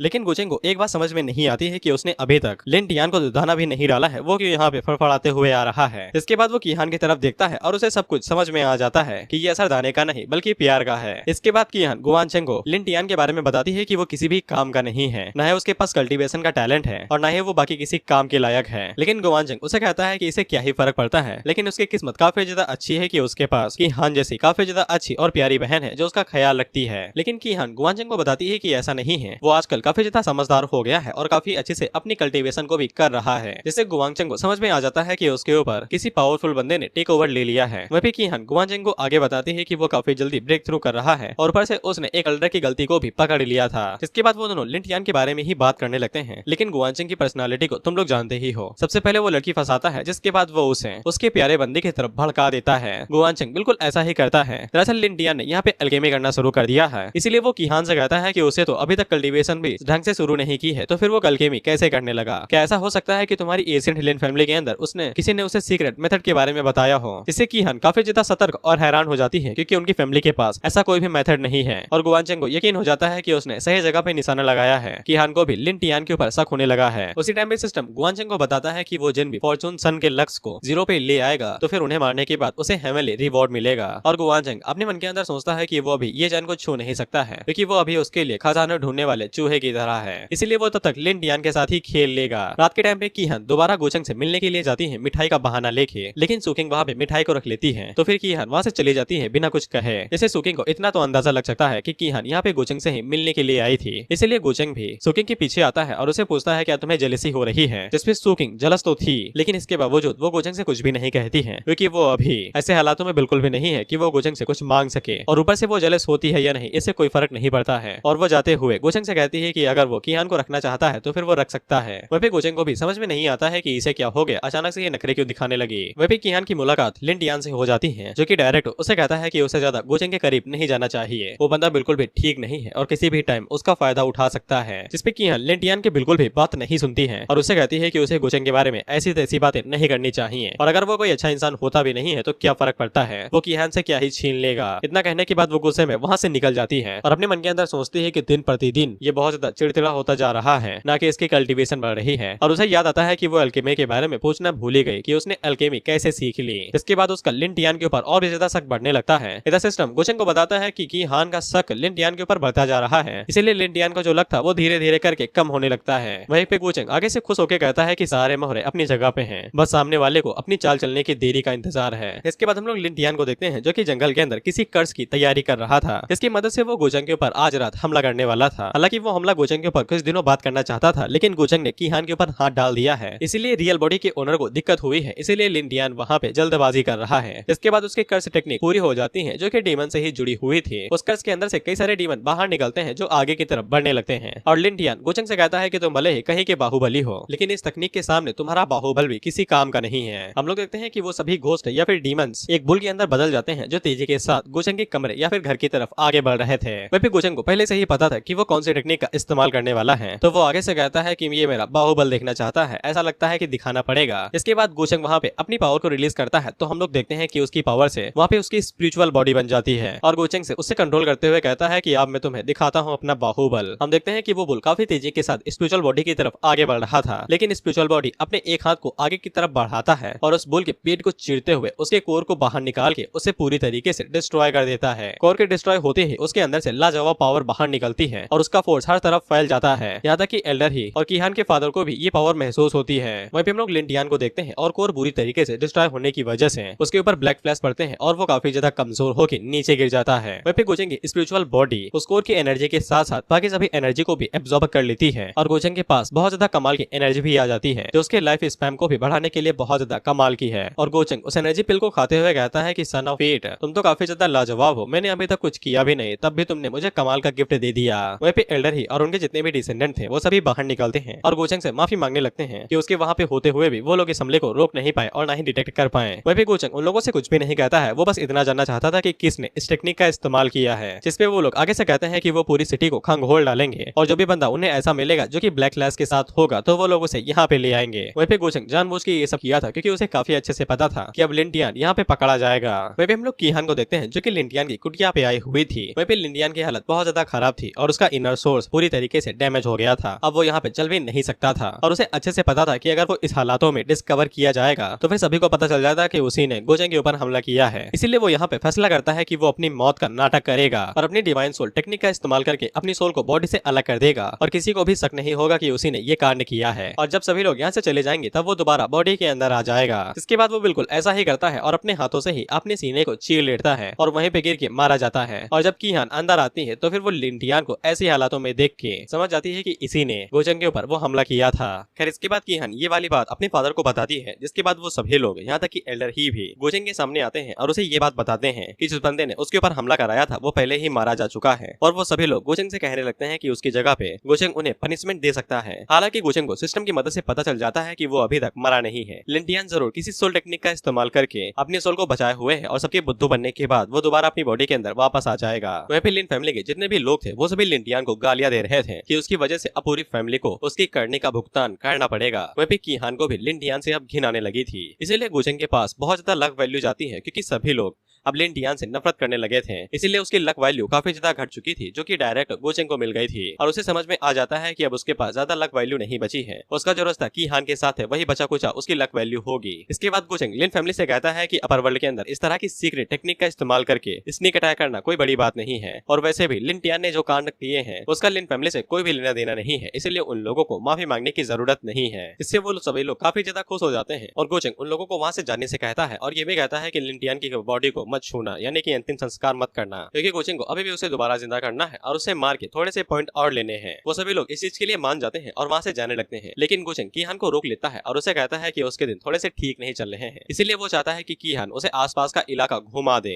खैर इसके बाद वो तीनों शहर घूमने के लिए जाने लगते हैं और अगला सीन 3 दिनों के बाद का होता है। खैर इसके बाद अगला सीन एक होटल का होता है, जहाँ पे कुछ यंग फैमिली के यंग मास्टर्स एक साथ लंच कर रहे थे और अपनी कल्टीवेशन के ऊपर बात कर रहे थे, जिनमें मेन सिर्फ 2 ही लोग हैं। सबसे पहला है संगटियान, जो कि ये बंदा है और इसने हाल ही में किसी डिवाइन टेक्निक को अभी मास्टर किया है, और दूसरे बंदे का नाम है जिनयंग, जिसके बालों का कलर लाल है। अब ये चैन का बड़ा भाई है, जैसे गॉडफादर होते हैं ना, वैसे ही बड़ा भाई, यानी कि रिश्तों को लड़ाई के जरिए बनाए दिया जाना। इसने ये चैन के साथ किसी कंपटीशन के अंदर फाइट की थी, जहाँ पे ये चैन ने कम कल्टीवेशन होने के बावजूद जिनयंग को काफी अच्छी टक्कर दी थी, जिसके बाद वो दोनों भाई बन गए थे। ये लोग यहाँ पे ये चैन के बारे में ही बात कर रहे थे और जिनयंग को काफी ज्यादा गुस्सा आ रहा था कि गुचेंग की वजह से उसकी जो गर्लफ्रेंड थी उसने उसे धोखा दे दिया। खैर ये लोग गुचेंग के बारे में बात कर ही रहे थे कि उसी टाइम में वहाँ पे गुचेंग भी आ जाता है। इसके साथ कीहान और सुकिंग भी थी, और वो सभी लोग जैसे ही गुचेंग को देखते हैं तो वो लोग फैसला करते हैं कि जाके वो लोग गुचेंग को अपनी रिस्पेक्ट देंगे, क्योंकि अभी गुचेंग लोअर वर्ल्ड के अंदर सबसे पावरफुल और सबसे रिस्पेक्टफुल बंदों में से एक है। हालांकि जिनयंग जैसे ही उसे देखता है तो फिर उसकी हालत खराब होने लगती है, क्योंकि वो इन हालातों में बिल्कुल भी गुचेंग के साथ टकराना नहीं चाहता है। इसके बाद गुचेंग साइड में आ जाता है और वहाँ का नजारा देखने लगता है। साथ में गुचेंग वहाँ पे अपर वर्ल्ड और लोअर वर्ल्ड के बारे में कुछ बातें कहता है और उसकी बातें कविता की तरह थी। इसे कीहान काफी ज्यादा खुश हो जाती है, तो फिर गुचेंग उसे ऑफर देता है क्या वो भी उसके साथ अपर वर्ल्ड के अंदर आना चाहेगी। हालांकि कीहान अभी मना कर देती है, ये कहते हुए कि उसकी ये काबिलियत नहीं है कि वो अपर वर्ल्ड के अंदर जा सके। इसके बाद गुचेंग कीहान से कहता है कि उसे अपने छोटे भाई की बॉडी के ऊपर काफी अच्छे से नजर रखनी चाहिए, क्योंकि उसे अपर वर्ल्ड की कई सारी टेक्निक्स के बारे में पता है, जहाँ पे लोग मरने के बाद भी दोबारा जिंदा हो जाते हैं। इसे कीहान को समझ में आ जाता है कि गुचेंग यहाँ पे क्या कहना चाहता है और वो काफी ज्यादा घबरा जाती है। गुचेंग उसे कहता है कि उसे बस इस बात के ऊपर शक है, वो बस इतना चाहता है कि कीहान ज्यादा अटेंशन दे उसकी बॉडी के ऊपर। वहीं पे गुचेंग अपने मन के अंदर सोचता है कि अगर एक बार कीहान लिन टियान को वापस जिंदा होते हुए देख लेगी तो फिर लिन टियान के पास कोई भी लक वक्त नहीं बचेगा, और फिर उसके बाद लिन टियान का जिंदा रहना गुचेंग के लिए बिल्कुल भी फायदा नहीं देगा। और आगे तो तुम्हें पता ही है कि गुचेंग उसके साथ क्या करेगा। खैर इसके बाद एक एल्डर गुचेंग को बताते हैं कि यहाँ के जो यंग डिसाइपल्स हैं वो सभी गुचेंग से मिलकर उसे रिस्पेक्ट देना चाहते हैं, तो फिर गुचेंग उनसे मिलने के लिए मान जाता है। इसके बाद वो सभी लोग वहाँ पे आते हैं और गुचेंग को अपनी रिस्पेक्ट और उसे ग्रेट करते हैं। इसके बाद वहाँ के जितने भी यंग मास्टर थे जो कि बहुत ज्यादा घमंडी और कमीने हैं, लेकिन गुचेंग के सामने वो एकदम राज दुलारे बन के उसे बहुत अच्छे से ग्रेट करते हैं। यहाँ तक कि होली लैंड के जो खूबसूरत लड़कियां मेडन, प्रिंसेस, वो सभी भी गुचेंग को देखते हुए शर्मा रही थी। इसलिए कीहान अपने मन के अंदर सोचती है कि गुचेंग का रवैया और उसका एटीट्यूड और उसका ऑरा बहुत ज्यादा कमाल का है, ये सभी लोग उसके सामने अपने घुटने टेक रहे हैं। और वो अपने मन के अंदर सोचती है कि इतना सब होने के बावजूद गुचेंग के ऊपर बिल्कुल भी असर नहीं पड़ रहा है, न ही उन सभी होली मेडन के रिझाने की वजह से भी गुचेंग के ऊपर कोई असर नहीं पड़ता है। लेकिन उसे ये बात समझ में नहीं आती है कि गुचेंग का रवैया उसके प्रति इतना अजीब क्यों है। वह पे गुचेंग ये सब कुछ जानबूझ के कर रहा था, क्योंकि अगर वो सुकिंग और कीहान को अपनी तरफ रखेगा तो फिर उसके लक पॉइंट वो बढ़ते रहेंगे। लक पॉइंट की मदद से वो सिस्टम के मॉल से अपने लिए कुछ भी खरीद सकता है, पिल टेक्निक वगैरह वगैरह, और डेस्टिनी वैल्यू की मदद से वो अपने लक को बढ़ा सकता है कि यानी कि फेट और मिशन कितने ज्यादा आएंगे। साथ ही में उसका जीना मरना भी इसी के ऊपर डिपेंड करेगा। वहीं पे गुचेंग को हाल ही में पता चला था कि कीहान के पास एल्केमी का भी टैलेंट है, जो उसके लिए काफी ज्यादा फायदेमंद रह सकता है। इसीलिए वो मॉल से एक ऐसा मैनुअल खरीद लेता है जो कि ज्यादा महंगा तो नहीं था, लेकिन वो कीहान के लिए बहुत बड़े खजाने से कम नहीं है। और गुचेंग इस मैनुअल को कीहान को देके अपना ट्रस्ट और भी ज्यादा बिल्ड करना चाहता था, बेसिकली उसे अपना गुलाम बनाना चाहता था। उसी टाइम पे गुचेंग के पास सिस्टम की तरफ से एक नया मिशन आता है जो कि ये चैन के बड़े भाई के लिए था कि उसकी जो औकात है उसे राउंड के रख दो। वहीं पे गुचेंग को ये भी समझने में देर नहीं लगती है कि वो इन नमूनों में से ही कोई एक है। इसके बाद गुचेंग अपने उसी सपोर्टर जो कि अभी तक उसे गाइड करते हुए आया था सुकिंग वाले इलाके के अंदर, वो उसे जिनयांग के बारे में कुछ पूछने लगता है, लेकिन सपोर्टर के पास भी कोई भी जानकारी नहीं थी, जिससे वो सभी लोग घबराने लगते हैं क्योंकि गुचेंग अब गुस्से में लग रहा था। उसी टाइम पे वहाँ पे एक बंदा था जो कि बायुवे का होली सन था, और उसे याद आता है कि जिन चैन ही अभी ये चैन के बंदे के बारे में बात कर रहा था और वो जिनयांग की तरफ इशारा करते हुए कहता है कि इसे ये चैन के बारे में काफी कुछ पता होगा क्योंकि ये अभी इसी बारे में बात कर रहा था। इसके बाद गोचेंग भी जिन यांग से कहता है कि बताओ तुम्हारा क्या रिश्ता है उस भड़वे के साथ। इसके बाद सभी लोग जिन यांग की तरफ देखने लगते हैं और गोचेंग उसे पूछता है क्या तुम उस बंदे को जानते हो जिसको मैं अभी ढूंढने की कोशिश कर रहा हूँ। जिन यांग आगे से कोई भी जवाब नहीं देता है और बातों को इधर उधर घुमाने की कोशिश करने लगता है। तो फिर गोचेंग वहाँ पे अपनी पावर का हल्का सा नमूना दिखाता है तो वो पूरी जगह पावर से भर जाती है और वो सभी लोग कांपने लगते हैं। जिन यांग इस बात को एक्सेप्ट कर लेता है कि वो ये चैन को जानता है। तो फिर गोचेंग उसे पूछता है कि अभी वो कहाँ पे है, लेकिन जिन यांग बताने से मना कर देता है कि वो अभी कहाँ पे है। इस पे बायो फैमिली का होली सन आगे से जी यांग को डिफेंड करने की कोशिश करने लगता है, लेकिन जी यांग वहाँ पे डिफेंड होना नहीं चाहता था। इसीलिए वो वहाँ पे ये चैन के बारे में कहते हुए कहता है कि उसकी कोई भी गलती नहीं है और वो उसके कैरेक्टर को अच्छे से जानता है। इसीलिए गोचेंग और ये चैन के बीच में कोई गलत फहमी हो सकती है। तो फिर गोचेंग को वहाँ पे बहुत ज्यादा गुस्सा आता है और वो अपनी पावर्स को रिलीज करते हुए उसे कहता है तुम्हें क्या लगता है कि तुम मुझसे कुछ कहने के लायक भी हो। और गोचेंग के पावर रिलीज करने की वजह से जिन यांग के ऊपर बहुत ज्यादा प्रेशर पड़ता है और वो अपने घुटनों पे आके वहीं पे अपनी पावर को गवा देता है। उसी टाइम पे यांग फैमिली का सर्वेंट आगे बढ़ता है और वो गोचेंग को रोकते हुए कहता है कि ये जरूर यहाँ पे गलतफहमी हो गई और वो जिन यांग को माफ कर दे, लेकिन हमें तो पता था कि गोचेंग यहाँ पे क्या करने वाला है। इसके बाद वो एल्डर ही को वहाँ पे बुलाता है कि कल शाम तक जिन यांग का जो होली लैंड है वो इस धरती की जगह से मिट जाना चाहिए, जिसके लिए एल्डर ही तुरंत मान जाते हैं। वहीं पे अभी तक वहाँ पे जितने भी होली सन थे जो अभी खुश हो रहे थे उन सभी की सांसें अटक जाती हैं। वहीं पे सूकिंग और कीहान को समझ में आ जाता है कि गोचेंग जितना भोला है वो उतना है नहीं, वो एक ही झटके में 100 लोगों की जाने ले सकता है बिना किसी हेजिटेशन के। वहीं पे गोचेंग का साइड मिशन पूरा हो जाता है और उसे 700 डायनेस्टी पॉइंट मिलते हैं। खैर इसके बाद हम लोग जाइलू सेक्रेट लैंड को देखते हैं जहाँ पे भाई एक ताकतवर हाथ आता है और वो उस पूरे लैंड को ही डिस्ट्रॉय करके रख देता है। बेचारे जो वहाँ के एल्डर्स थे उन्हें तो ये मौका भी नहीं मिला कि वो बेचारे फाइट बैक कर सके। खैर इसके बाद हम लोग ये चैन को देखते हैं और उसे जैसे ही पता चलता है कि उसका ब्रदर फ्रॉम अनदर मदर जी यांग मारा जा चुका है तो फिर उसे बहुत ज्यादा दुख होता है और वो आगे से फैसला कर लेता है कि वो गोचेंग को मार के ही रहेगा। उसी टाइम में सीनियर सिस्टर बाहर निकलती है जो कि ये चैन को थोड़ी सी एडवाइस देने वाली थी,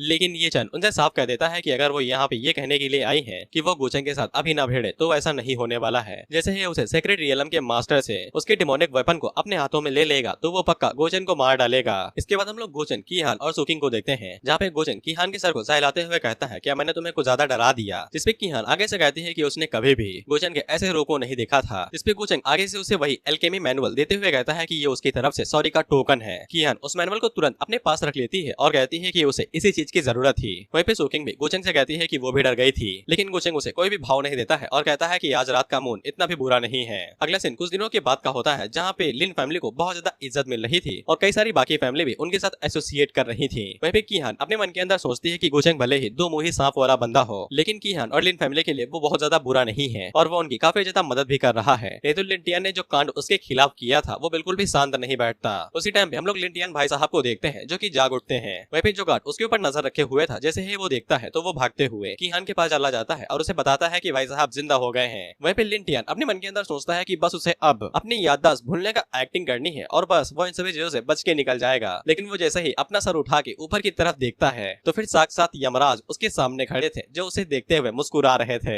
इसके बाद लिंटियन वहाँ पे एक्टिंग करना शुरू करता है कि उसे तो कुछ याद ही नहीं है, उसे कुछ भी नहीं पता है कि यहाँ पे चल क्या रहा है। गोचेंग अपने मन के अंदर सोचता है वाह एक्टिंग तो काफी अच्छी है। फिर इसके बाद वो कीहान से पूछता है कि ये आदमी कौन है, इसने पहले कभी उसे देखा ही नहीं है। लेकिन कीहान के ऊपर इसका कोई भी असर नहीं होता है और वो आगे से चिल्लाते हुए कहती है कि नाटक करना बंद करो। हालांकि लिंटियन अपनी एक्टिंग को कंटिन्यू रखता है और कहता है कि हम दोनों तो बचपन में भी एक साथ खेला करते थे और काफी अच्छे भाई बहन थे। लेकिन लिंटियन आगे से चिल्लाते हुए कहती है कि तुम मेरे भाई नहीं हो और अपनी एक्टिंग करना बंद करो। अब यहाँ पे एक कमाल की चीज होती है, जो असली रियल बॉडी ओनर है यानी कि असली वाला लिंटियन वो कुछ टाइम के लिए अपनी बॉडी के ऊपर टेक ओवर ले लेता है। इसीलिए लिंटियन को जो कि अपर वर्ल्ड से आया था उसे काफी ज्यादा दिक्कत होने लगती है और वो कीहान से कहता है कि वो उसे कभी भी चोट नहीं पहुंचाना चाहता था, लेकिन वो गोचैन के मिल के साथ उसे चोट पहुंचा रही है। लेकिन जो असली वाला लिंटियन था वो अपनी बहन से कहता है कि ऐसा बिल्कुल भी नहीं है। जिसके बाद वो दोनों बॉडी के लिए ही लड़ने लगते हैं कि तुम मेरी बॉडी को छोड़ दो, तुम उसके ऊपर कब्जा नहीं कर सकते हो। जिसके बाद असली वाला लिंटियन अपनी बहन से कहता है कि मुझे मार दो। तो फिर गोचेंग के पास सिस्टम नोटिफिकेशन आता है कि उसने लिंटियन का जो लक था उसे पूरी तरीके से चूस निकाला है। इसीलिए अगर अब वो लिंटियन को मार भी देगा तो फिर उसके ऊपर कोई भी इफेक्ट नहीं पड़ेगा। वे भी कीहान को अपने भाई की ऐसी हालत देख के बहुत ज्यादा दुख होने लगता है। तो फिर गोचेंग कीहान से कहता है कि तुम्हें चिंता करने की जरूरत नहीं है, उसे अच्छे से पता है कि कीहान के ऊपर क्या बीत रही है, इसलिए वो यहाँ से जा सकती है, बाकी गोचेंग इस बंदे को संभाल लेगा। जिसपे कीहान वहाँ से रोते हुए चली जाती है। इसके बाद गोचेंग वहाँ पे असली रूप में आता है और उसे कहता है कि तुम दोनों भाई बहन खून से जुड़े हुए हो, लेकिन क्या तुम्हें पता है कि उसने तुम्हारी बॉडी को दफनाया क्यों नहीं। जिसपे लिंटियन आगे से चिल्लाते हुए कहता है कि तुम बीच में आ गए थे और तुम्हारा मकसद क्या है। जिसपे गोचेंग वहाँ पे अपनी पावर्स को रिलीज करते हुए कहता है कि मेरा मकसद क्या है, क्या तुमने मुझे मारने की कोशिश नहीं की थी, और वैसे तुम मुझसे ये सवाल पूछ ही क्यों रहे हो। जिसके बाद वो वहाँ पे अपनी पावर्स का हल्का सा तूफान लाता है और अपनी डिमोनिक एनर्जी को रिलीज करता है और लिंडियन उसकी डिमोनिक एनर्जी को देख के बहुत ज्यादा हैरान हो जाता है और पूछता है कि उसके पास ये डिमोनिक एनर्जी कैसे हो सकती है। हालांकि ग्योजंग उसकी मुंडे के ऊपर अपना उंगली रखता है और उसे कहता है कि मरे हुए आदमी को ज्यादा जानने की जरूरत नहीं है। जिसके बाद वो डायरेक्ट लिंडियन को वहीं पे खत्म कर देता है और शायद उसकी एनर्जी को भी एब्जॉर्ब कर लेगा। जिसके बाद हम लोग देखते हैं कि लिंडियन का गेम यहीं पे बजा दिया जाता है और साथ ही में उसने उसकी डिमोनिक एनर्जी को भी एब्जॉर्ब कर लिया था, जिससे उसकी नासेंट स्पिरिट और ज्यादा शक्तिशाली हो गई थी। वहीं पे गोचंग को काफी अच्छे से पता था कि वो इस लेवल की डिमोनिक एनर्जी स्केल को यहाँ पे दिखा नहीं सकता है और उसे किसी भी कीमत पे इस बारे में किसी को पता नहीं चलने देना है। इसके बाद गोचंग के पास सिस्टम की तरफ से एक नोटिफिकेशन आता है। अब यहाँ पे उसे तो पहला फर्स्ट किल का रिवॉर्ड चेस्ट मिलता है और दूसरा यहाँ पे ये नोटिफिकेशन था कि वो यहाँ पे अपने पॉइंट्स को एक्सचेंज भी कर सकता है, जैसे कि जो उसका लक पॉइंट है वो उनको 10 डायनेस्टी पॉइंट के अंदर एक्सचेंज कर सकता है, जो कि गोचंग के लिए किसी ट्रम्प कार्ड से कम नहीं था। जिसके बाद वो अपनी फर्स्ट किल चेस्ट को ओपन करता है तो फिर उसे 3 कमाल के रिवॉर्ड मिलते हैं, जिनमें से पहला लक प्लेंडरिंग कार्ड था, दूसरा ब्रोकन वर्ल्ड सीड में से 3 में से किसी एक का हिस्सा था और तीसरा reward system calculation multiplier card था। लक प्लेंडरिंग कार्ड का कमाल ये था कि अगर वो किसी ऐसे इंसान के ऊपर इसका इस्तेमाल करता है जो कि फेटेड वन है, यानी कि जिनका गोचंग शिकार करता है, तो फिर उनकी लक वैल्यू एक झटके के अंदर 0 हो जाएगी और वो भी उसकी जो भी लक वैल्यू होगी वो डायरेक्ट गोचंग को मिल जाएगी। बेसिकली इस कार्ड की मदद से गोचंग किसी भी लोगों का लक चुरा सकता था। दूसरा रिवॉर्ड जो कि सिस्टम कैलकुलेशन मल्टीप्लायर कार्ड था, इसकी मदद से वो सिस्टम के रिवॉर्ड को मल्टीप्लाई कर सकता था और इसकी वैल्यू कुछ फैक्टर के ऊपर डिपेंड करती है कि कुछ फैक्टर पर ये डिवाइड होकर 0.1 पॉइंट पे मिलेगा, किसी पे ये 10 मिलेगा और किसी पे ये 100% डिवाइड कर सकता है। गोचंग फैसला करता है कि वो इस मल्टीप्लायर कार्ड का इस्तेमाल ये जन को मारने के वक्त करेगा। जिसके बाद गोचंग जब लक कार्ड को सिस्टम के मॉल के ऊपर चेक करता है तो फिर उसे पता चलता है कि इसकी कीमत 10,000 डायनेस्टी पॉइंट है, जिससे गोचंग को अंदाजा लग जाता है कि सिस्टम उसे ये बताना चाहता है कि फ्यूचर में और भी ऐसे कई सारे लोग आ सकते हैं जिनकी लक वैल्यू काफी ज्यादा हाई हो सकती है। इसके बाद गोचंग वहाँ पे एक और चेस्ट को ओपन करता है जो कि हेवनली चेस्ट थी, जिसके अंदर से गोचंग को किस्मत वाले का हालो मिलता है, जिसको सिस्टम कन्वर्ट करके फिटेड विलन्स हालो कर देता है। हालो का मतलब हिंदी में प्रभा मंडल होता है, कोई ऐसी गोल चीज जिसके आसपास कोई चमकीली चीज घूम रही हो, पिक्चर के अंदर देख ही सकते हो। और गोचंग को एक और रिवॉर्ड मिलता है जो कि डिवाइन किंग्स हार्ट था। फेटेड विलन हालो की मदद से गोचंग यहाँ पे प्रॉपर विलन बन चुका है। अब उसका यहाँ पे एक ही काम है जो कि सन ऑफ फेट्स को मारना होगा और शायद से इस काम के बीच में उनकी लक वैल्यू को भी इग्नोर किया जा सकता है, यानी कुछ टाइम पे वो अब उन्हें इग्नोर करके डायरेक्ट मार सकता है। उसे लक के बारे में चिंता करने की जरूरत नहीं है, जिससे गोचंग को समझ में आ जाता है कि उसे अब अपनी डायनेस्टी वैल्यू बढ़ानी पड़ेगी ताकि उसके पास ताकत आ सके जिसकी मदद से वह उन्हें डायरेक्ट मार सके। जिसके बाद गोचंग डिवाइन किंग्स हार्ट को बाहर निकालता है। अब ये जो हार्ट है ये किसी डिवाइन कल्टीवेटर का होगा जिसकी कल्टीवेशन बहुत ज्यादा हाई है, इसीलिए गोचंग इस दिल को अपने सीने के अंदर लगाता है और उसे फ्यूज कर लेता है। डिवाइन हार्ट को फ्यूज करने के बाद डायरेक्ट उसकी कल्टीवेशन बढ़ जाती है। अब यहाँ पे राइटर आलसी था तो उसने बताया नहीं कि कल्टीवेशन कहाँ से कितनी बड़ी है, बस हमें गोचंग से इतना पता चलता है कि वो ब्रेक थ्रू करके advance stage of title Duke phase पे आ चुका है और अगर वो ड्यूक फेज की टॉप पोजीशन पे जाना चाहता है तो फिर उसे 5000 डायनेस्टी पॉइंट का इस्तेमाल करना पड़ेगा। इसके बाद गोचंग वहाँ से बाहर निकल जाता है ताकि वो अल्टीमेट वेपन को ले सके और साथ ही में ये चैन का मामला भी खत्म कर दे, क्योंकि अब उसकी कोई भी कीमत नहीं बची है। इसके बाद गोचंग बाहर जाता है तो फिर कीहान उसका इंतजार कर रही थी, जहाँ पे वो काफी ज्यादा उदास थी। गोचंग उसे संभालते हुए कहता है कि उसे रोने की जरूरत नहीं है। उस गंदे आदमी ने भले ही उसकी बॉडी के ऊपर काफी टाइम से कब्जा किया होगा, लेकिन वो ज्यादा देर तक बंद नहीं था, इसीलिए शायद से असली लिंटियन की सोल दोबारा साइकिल ऑफ रिकार्नेशन के अंदर जा सकती है, बेसिकली पुनर्जन्म के अंदर। अब इसके बाद हम लोग एशियन सिटी ऑफ चोंग युवे को देखते हैं, जो कि सेंट्रल स्टेट से काफी ज्यादा दूर है लेकिन भाई भाई ही है। वहीं पे हम लोग कुछ लोगों को देखते हैं जो कि जिलाओ सेक्ट के डिस्ट्रॉय होने के बारे में बात कर रहे थे और वो गोचंग के बारे में भी बात कर रहे थे कि उसका असली ओरिजिन क्या है और वो कहाँ से आया है। उसी टाइम पे वहाँ पे एक लड़की आती है जो कि कहती है कि कोई फर्क नहीं पड़ता है कि उसका ओरिजिन क्या है या फिर वो कहाँ से आया है, जब तक उसने ये चैन को परेशान किया है तो फिर वो लोग उसे बदला जरूर लेंगे। जिसमें वो लोग आगे से कहते हैं कि उन्हें चिंता करने की जरूरत नहीं है,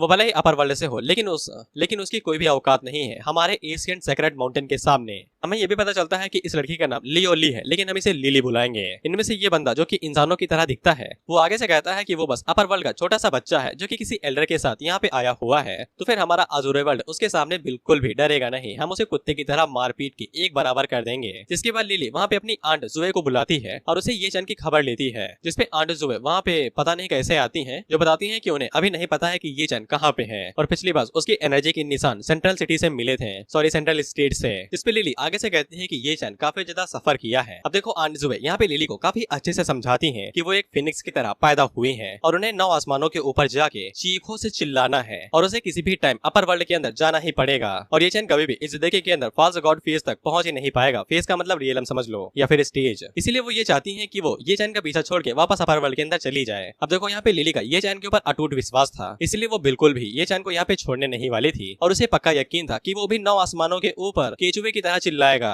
आंट जुए दोबारा उन्हें समझाती है कि उसका जो सर्वेंट है ना, उसके पास 30,000 साल का एक्सपीरियंस है और तुम्हें क्या लगता है कि ये चैन की एबिलिटी उस ओल्ड सर्वेंट के सामने क्या होगी। लेकिन उन सभी लोगों को इससे घंटा फर्क नहीं पड़ता था और उन्हें अभी भी लग रहा था कि ये लोग गु चेंग और उसके ओल्ड सर्वेंट को आसानी के साथ हरा सकते हैं। तो फिर आंट जुए भी वहाँ पे हार मान लेती हैं और वो सिर्फ लिली से कहती हैं कि वो किसी को भी उसे चोट पहुंचाने नहीं देंगी। और मैं एक चीज अलग से बताना चाहता हूँ, आगे जो पैनल है ना वो बहुत ज्यादा कमाल का होने वाला है। ये सभी लोग यहाँ से बहुत कॉन्फिडेंस में जा रहे हैं, लेकिन जब ये वहाँ से लौट के आएंगे ना तब इन्हें PTSD डिसऑर्डर हो जाएगा, पास्ट ट्रॉमेटिक स्ट्रेस डिसऑर्डर। अतीत में हुई पुरानी और खतरनाक चीजों का तुम्हें डेली लाइफ में सताना। इधर हम लोग गुचेंग को देखते हैं जिसे सब कुछ पता था या फिर अंदाजा लग गया था। वह भी किहान अपनी स्किल दिखाती है तो फिर उसकी एल्केमी स्किल काफी ज्यादा अच्छी थी और गुचेंग उसकी तारीफ करता है। और उसी टाइम पे वहाँ पे बहुत ज्यादा बिजलियां गड़गड़ाने लगती है, यानी कि वो सभी लोग यहाँ पे PTSD लेने आ रहे थे। वह पे लिन फैमिली के अभी जो पैट्रियार्च थे वो भाई बाहर आते हैं और पूछते हैं कि कौन उनकी फैमिली के अंदर जबरदस्ती घुसने की कोशिश कर रहा है। तो फिर वो सभी लोग अंदर घुसते हुए कहते हैं कि हम लोग यहाँ पे एशियंट सेक्रेट माउंटेन से आए हुए हैं, जल्दी से हमें अपनी रिस्पेक्ट दिखाओ। जिससे वो सभी लोग इस बात का नाम सुन के काफी ज्यादा घबरा जाते हैं, क्योंकि एशियंट सेक्रेट माउंटेन सेक्ट काफी ज्यादा पावरफुल सेक्ट है या फिर वर्ल्ड होगा। जिसके बाद लिली पैट्रियार्च से कहती है कि वो यहाँ पे गुचेंग से मिलने के लिए आई है और वो खुद को ये चैन की कजिन बताती है, यानी चचेरी बहन। वह पैट्रियार्च साफ मना कर देते हैं क्योंकि उन्हें काफी अच्छे से पता है कि गुचेंग की अगर मुंडी सटक गई तो वो एक ही बार में पूरी लिन फैमिली निकल जाएगा।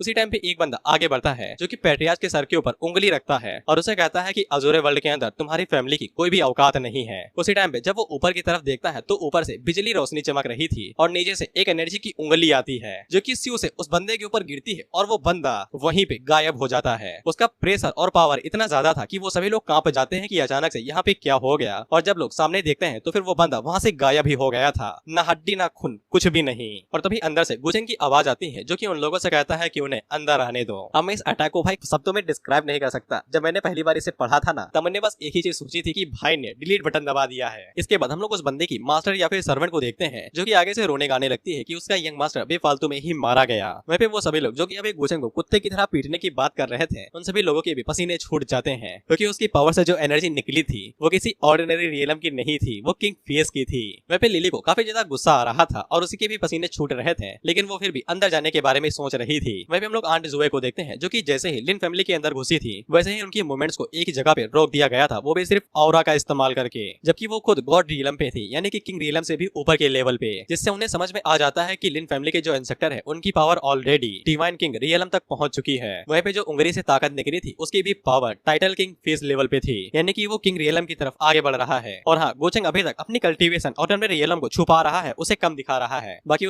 उसकी असली पावर तो कौसी गॉड लेवल पे है। वहीं पे आंट जुए को समझ में आ जाता है कि अगर सर्वेंट की पावर डिवाइन किंग रियलम पे है और अगर उस बंदे का नाम गु है तो फिर गुचेंग को पक्का उस क्लैन से होना चाहिए। और उन्हें समझ में आ जाता है कि अगर लिनी ने गुचेंग को यहाँ पे बुरी तरीके से उदास और गुस्सा दिला दिया तो लिली का यहाँ से जिंदा जा पाना मगरमच्छ से पानी के अंदर फाइट करने के बराबर होगा। बल्कि वो लोग इस मौके का फायदा उठा के गुचेंग के साथ अच्छा रिश्ता बिठा सकते हैं। इसलिए आंट जुए उनके अंदर जाने से पहले ही सामने आ जाती हैं, जो कि लिली को दोबारा समझाने लगती हैं कि ये मामला पूरी तरीके से गलत फहमी हो सकती है। वहीं पे एल्डर ही को समझ में आ जाता है कि आंट जुए बहुत ज्यादा चालाक औरत है और वो यहाँ पे इन सभी चीजों को एक अच्छी चीज में बदलने की कोशिश करने लगी है। वहीं पे गुचेंग को ये चेन की कजिन के बारे में पता चलता है जो कि किसी एशियन फैमिली से है और उसकी ब्लड लाइन भी काफी ज्यादा कमाल की है। और अगर तुम लोग यहाँ पे गुचेंग को हटा दो, यानी कि उसके नजरिए से देखना बंद कर दो और ये चेन के नजरिए से देखो, तो वो यहाँ पे किसी कल्टीवेशन मानवा के मेन कैरेक्टर से कम नहीं है। वहीं पे सुकिंग गुचेंग से पूछती है क्या तुम उन सभी लोगों को निपटाने वाले हो। गुचेंग उससे कहता है कि यार मैं तुमको सीरियल किलर दिखाई देता हूँ क्या, जो बेफालतू में ही लोगों को जान से मार देता है। इसके बाद वो बाहर जाते हुए कहता है कि चलो अब उन लोगों से मिल ही लेते हैं। जिसके बाद गुचेंग बाहर निकलता है और उन लोगों से मिलता है जाके। वहीं पे आंट जुए जैसे ही गुचेंग को देखती है तो फिर उन्हें पक्का पता चल जाता है कि ये पक्का गु फैमिली का ही है, यानी कि गुचेंग और उसके फादर दोनों एक जैसे ही दिखते हैं, आगे से देखा है मैंने। वहीं पे लिली का रवैया अभी बिल्कुल भी ठीक नहीं था और वो गुचेंग से बहुत ज्यादा अकड़ और बदतमीजी से बात कर रही थी। वहीं पे गुचेंग जब लिली को चेक करता है तो फिर उसे पता चलता है कि लिली के पास लक वैल्यू 800 से भी ज्यादा है और वो अपने मन के अंदर सोचता है कि साला ये चैन की वैल्यू लड़कियों के मामले में कुछ ज्यादा ही अच्छी है, लड़कियां उसके लिए मर बैठने को भी तैयार है। फिर इसके बाद आंट जुए आगे बढ़ती है और गुचेंग को अपने बारे में बताती है कि लिली ये फैमिली से है और वो अपर वर्ल्ड के अंदर लोअर वर्ल्ड के अंदर किसी काम से आई है और उसे यहाँ पे उसको प्रोटेक्शन के लिए लगाया गया है। और वो गुचेंग से रिक्वेस्ट करती है कि गुचेंग इस मामले को अपने दिल पे ना ले, क्योंकि वो लोग यहाँ पे उसे गुस्सा दिलाने के लिए नहीं आए हैं। हालांकि लिली अभी भी आंट जुए से कह रही थी कि वो कुछ ज्यादा ही मक्खनबाजी कर रही है। आंट जुए के पसीने छूटने लगते हैं और वो लिली को समझाते हुए कहती है कि ये पक्का एक गलत फहमी है और उन्हें यहाँ पे इस चीज को बढ़ावा नहीं देना चाहिए जिससे दो फैमिलीज के बीच में बवाल हो सके और विवाद हो जाए। और हाँ, गुचेंग की फैमिली भी कोई एरी गेरी फैमिली नहीं है, अपर वर्ल्ड के अंदर वो सबसे पावरफुल फैमिलीज में से एक है। खैर गुचेंग आंट जुए से पूछता है कि आप यहाँ पे क्यों आई हैं और कुछ ज्यादा ही मीठे तरीके से बात कर रही हैं। तो फिर आंट जुए गुचेंग को जवाब देने से पहले उससे बड़े बड़े प्यार और निर्मलता से पूछती है क्या वो गो फैमिली से है, जो कि पुरानी से पुरानी गो फैमिली है। लेकिन लिली भी एक एशियन फैमिली से आती है जो कि एक इमोर्टल क्लैन है ये फैमिली, और वो दोनों फैमिलीज काफी अच्छी दोस्त पुराने टाइम से रही आई है। इससे अज़ूरे वर्ल्ड वाले लोग काफी ज्यादा हैरान हो जाते हैं क्योंकि वो लोग गोचेंग को ऐरा गैरा समझ रहे थे,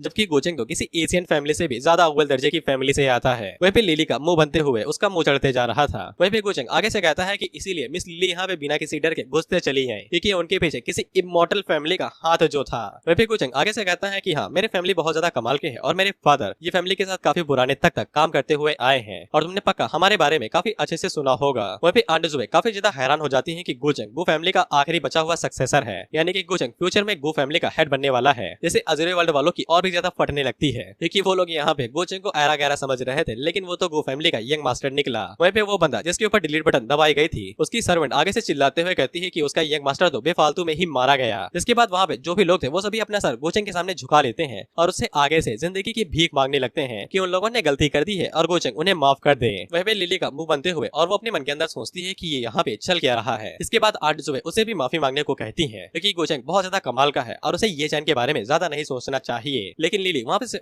वहाँ पे माफी मांगने से साफ मना कर देती है और वो गोचेंग के ऊपर इल्जाम लगाते हुए कहती है कि ये चैन के जो हालात है कि पूरी दुनिया उसके ऊपर कुत्ते की तरह हंस रही है ये गोचेंग की वजह से हुआ है। वह पे गोचेंग को समझ में आ जाता है कि ये लड़की बहुत ज्यादा ये चैन की वफादार है। इसे घंटा फर्क नहीं पड़ता है कि दुनिया के अंदर क्या चल रहा है, लेकिन उसे ये समझ में आ जाता है कि ये दिमाग की अभी भी छोटी बच्ची है, इसीलिए वो आसानी के साथ इसके रिश्ते को यूं चुटकियों में डिस्ट्रॉय कर सकता है। लेकिन वो यहाँ पे लिली के साथ थोड़ा बहुत खेलना चाहता था। इसके बाद गोचेंग आगे बढ़ते हुए कहता है कि तो तुम लोग यहाँ पे इसी वजह से आए थे न, तुमने मुझे कोई अच्छी सी वजह दी जिससे मुझे ये पता लग सके कि तुम लोग यहाँ पे बेफालतू में नहीं आए थे, और ऊपर से तुमने लिन फैमिली को धमकाने की भी कोशिश की। लेकिन तुम भले ही किसी डिसेंडेंट हो किसी एशियन इमोर्टल यंग फैमिली की, तुम्हें मुझे घंटा फर्क नहीं पड़ता है, मैं तुम्हें यहीं पे मार सकता हूँ। इतना कहने के बाद वो अपनी पावर का हल्का सा झोंका मारता है जिससे वहाँ पे वो सभी लोग कांपने लगते हैं और आंट जुए अपनी शील्ड का इस्तेमाल करते हुए लिली को बचाने लगती है क्योंकि उसकी कल्टीवेशन अभी इतनी हाई नहीं है कि वो इस अटैक को भी झेल पाए। और वो गोचेंग से रिक्वेस्ट करने लगती है कि वो शांत हो जाए और थोड़ी सी दया दिखाए। तो फिर गोचेंग वहाँ पे रुक जाता है और वो लिली से कहता है कि अभी भी माफी नहीं मांगोगी, तो लिली आगे से मना कर देती है और कुछ भी नहीं कहती। तो फिर गोचेंग वहाँ पे एल्डर ही को बुलाता है और उनसे कहता है कि अगले 10 सांसों के अंदर हर एक बंदे को मार देना जो यहाँ पे है, और अगर वो थोड़ा सा भी रेजिस्ट करने की कोशिश करे तो फिर उसके पूरे क्लैन को ही मिटा देना। 10 सांसें यानी मुश्किल से 3 से 5 सेकंड।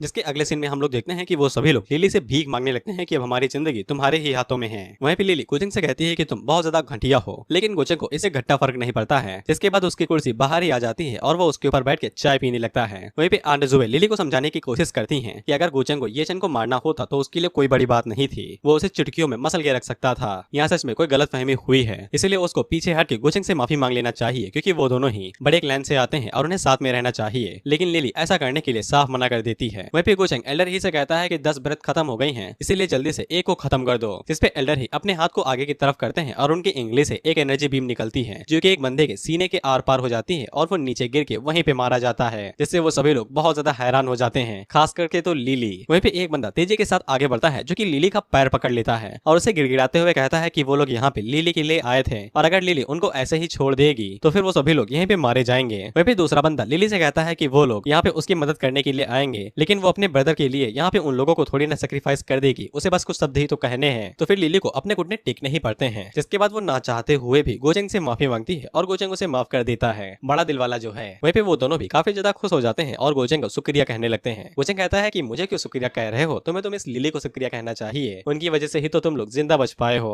वहीं पे लिली का खून बहुत जोरों से उबल रहा था, लेकिन वो अपने गुस्से को शांत करके कि वो यहाँ पे इंसाफ लेने के लिए आई है। गोचेंग आगे से कहता है क्या मैंने तुम्हें कभी छेड़ा, क्या मैंने तुम्हें देख के कभी सीटी मारी जो तुम यहाँ पे इंसाफ लेने के लिए आई हो। जिसपे सिस्टर लिली आगे से बताती हैं कि वो यहाँ पे ये चैन के लिए इंसाफ लेने के लिए आई हैं। इस पे गोचेंग आगे से कहता है कि मैंने कभी उसके साथ कुछ किया ही नहीं है, या फिर तुम्हें ऐसा लगता है कि मुझे दूसरे तरीके से उसे ट्रीट करना चाहिए। मेरे लिए एक चीटी को मसलना कोई भी बड़ा काम नहीं है। जिससे लिली सच में बहुत ज्यादा हैरान हो जाती है कि गोचेंग के लिए सच में ये चैन को मारना कोई कड़ी बात नहीं है और उसे ये चैन के ऊपर शक होने लगता है कि उसी ने कुछ गड़बड़ की होगी। इसके बाद वो सुकिंग की तरफ देखते हुए सोचती है कहीं ये चैन ने इस लड़की की वजह से ये सब कुछ तो नहीं किया जैसा रूमर कहते हैं। इसके बाद वो सुकिंग की बॉडी को देखते हुए कहती है कि इसकी बॉडी भी कमाल की है, खासकर अपर बॉडी जो लिली के पास नहीं है। तुम साइज को नाप सकते हो, other side is Apple and another side is watermelon. खैर उससे बात में लगता है कि ये चन काफी ज्यादा समझदार और सीधा बंदा है, वो कभी भी इतनी घटिया चीजें नहीं करेगा। वहीं पे गोचंग मजे लेते हुए अपने मन के अंदर सोचता है कि जितना भी तेज चलाना है चला लो, लेकिन कभी भी तुम्हें ये पता नहीं लगेगा कि मैंने उस चूहे को क्यों छोड़ा है। तो फिर लिली वहां के गोचंग से ये पूछती है कि उसने लैंड ऑफ जाइलाओ को क्यों डिस्ट्रॉय कर दिया, वही जिनियांग के लैंड को। इसमें गोचंग आगे से कहता है कि मुझे ये तुम्हें बताना पड़ेगा कि मैंने एक चोटी वाले देश को क्यों डिस्ट्रॉय कर दिया, और क्या ये सच में जरूरी है कि मैं तुम्हें बताऊं कि मैंने ये क्यों किया था। इसके बाद वो लिली को घूर के देखता है और उसके घूरने से ही लिली काफी ज्यादा घबरा जाती है, क्योंकि उसके घूरने से ही उसकी पावर रिलीज हो रही थी। और लिली को भी समझ में आ जाता है कि गोचंग जैसे किसी ताकतवर बंदे के लिए एक छोटे मोटे लैंड को डिस्ट्रॉय कर देना किसी चींटी के घर को डिस्ट्रॉय करने की बराबर ही है। और गोचंग सच में ये चन को मारना चाहता तो फिर अभी तक ये चन जिंदा नहीं होता।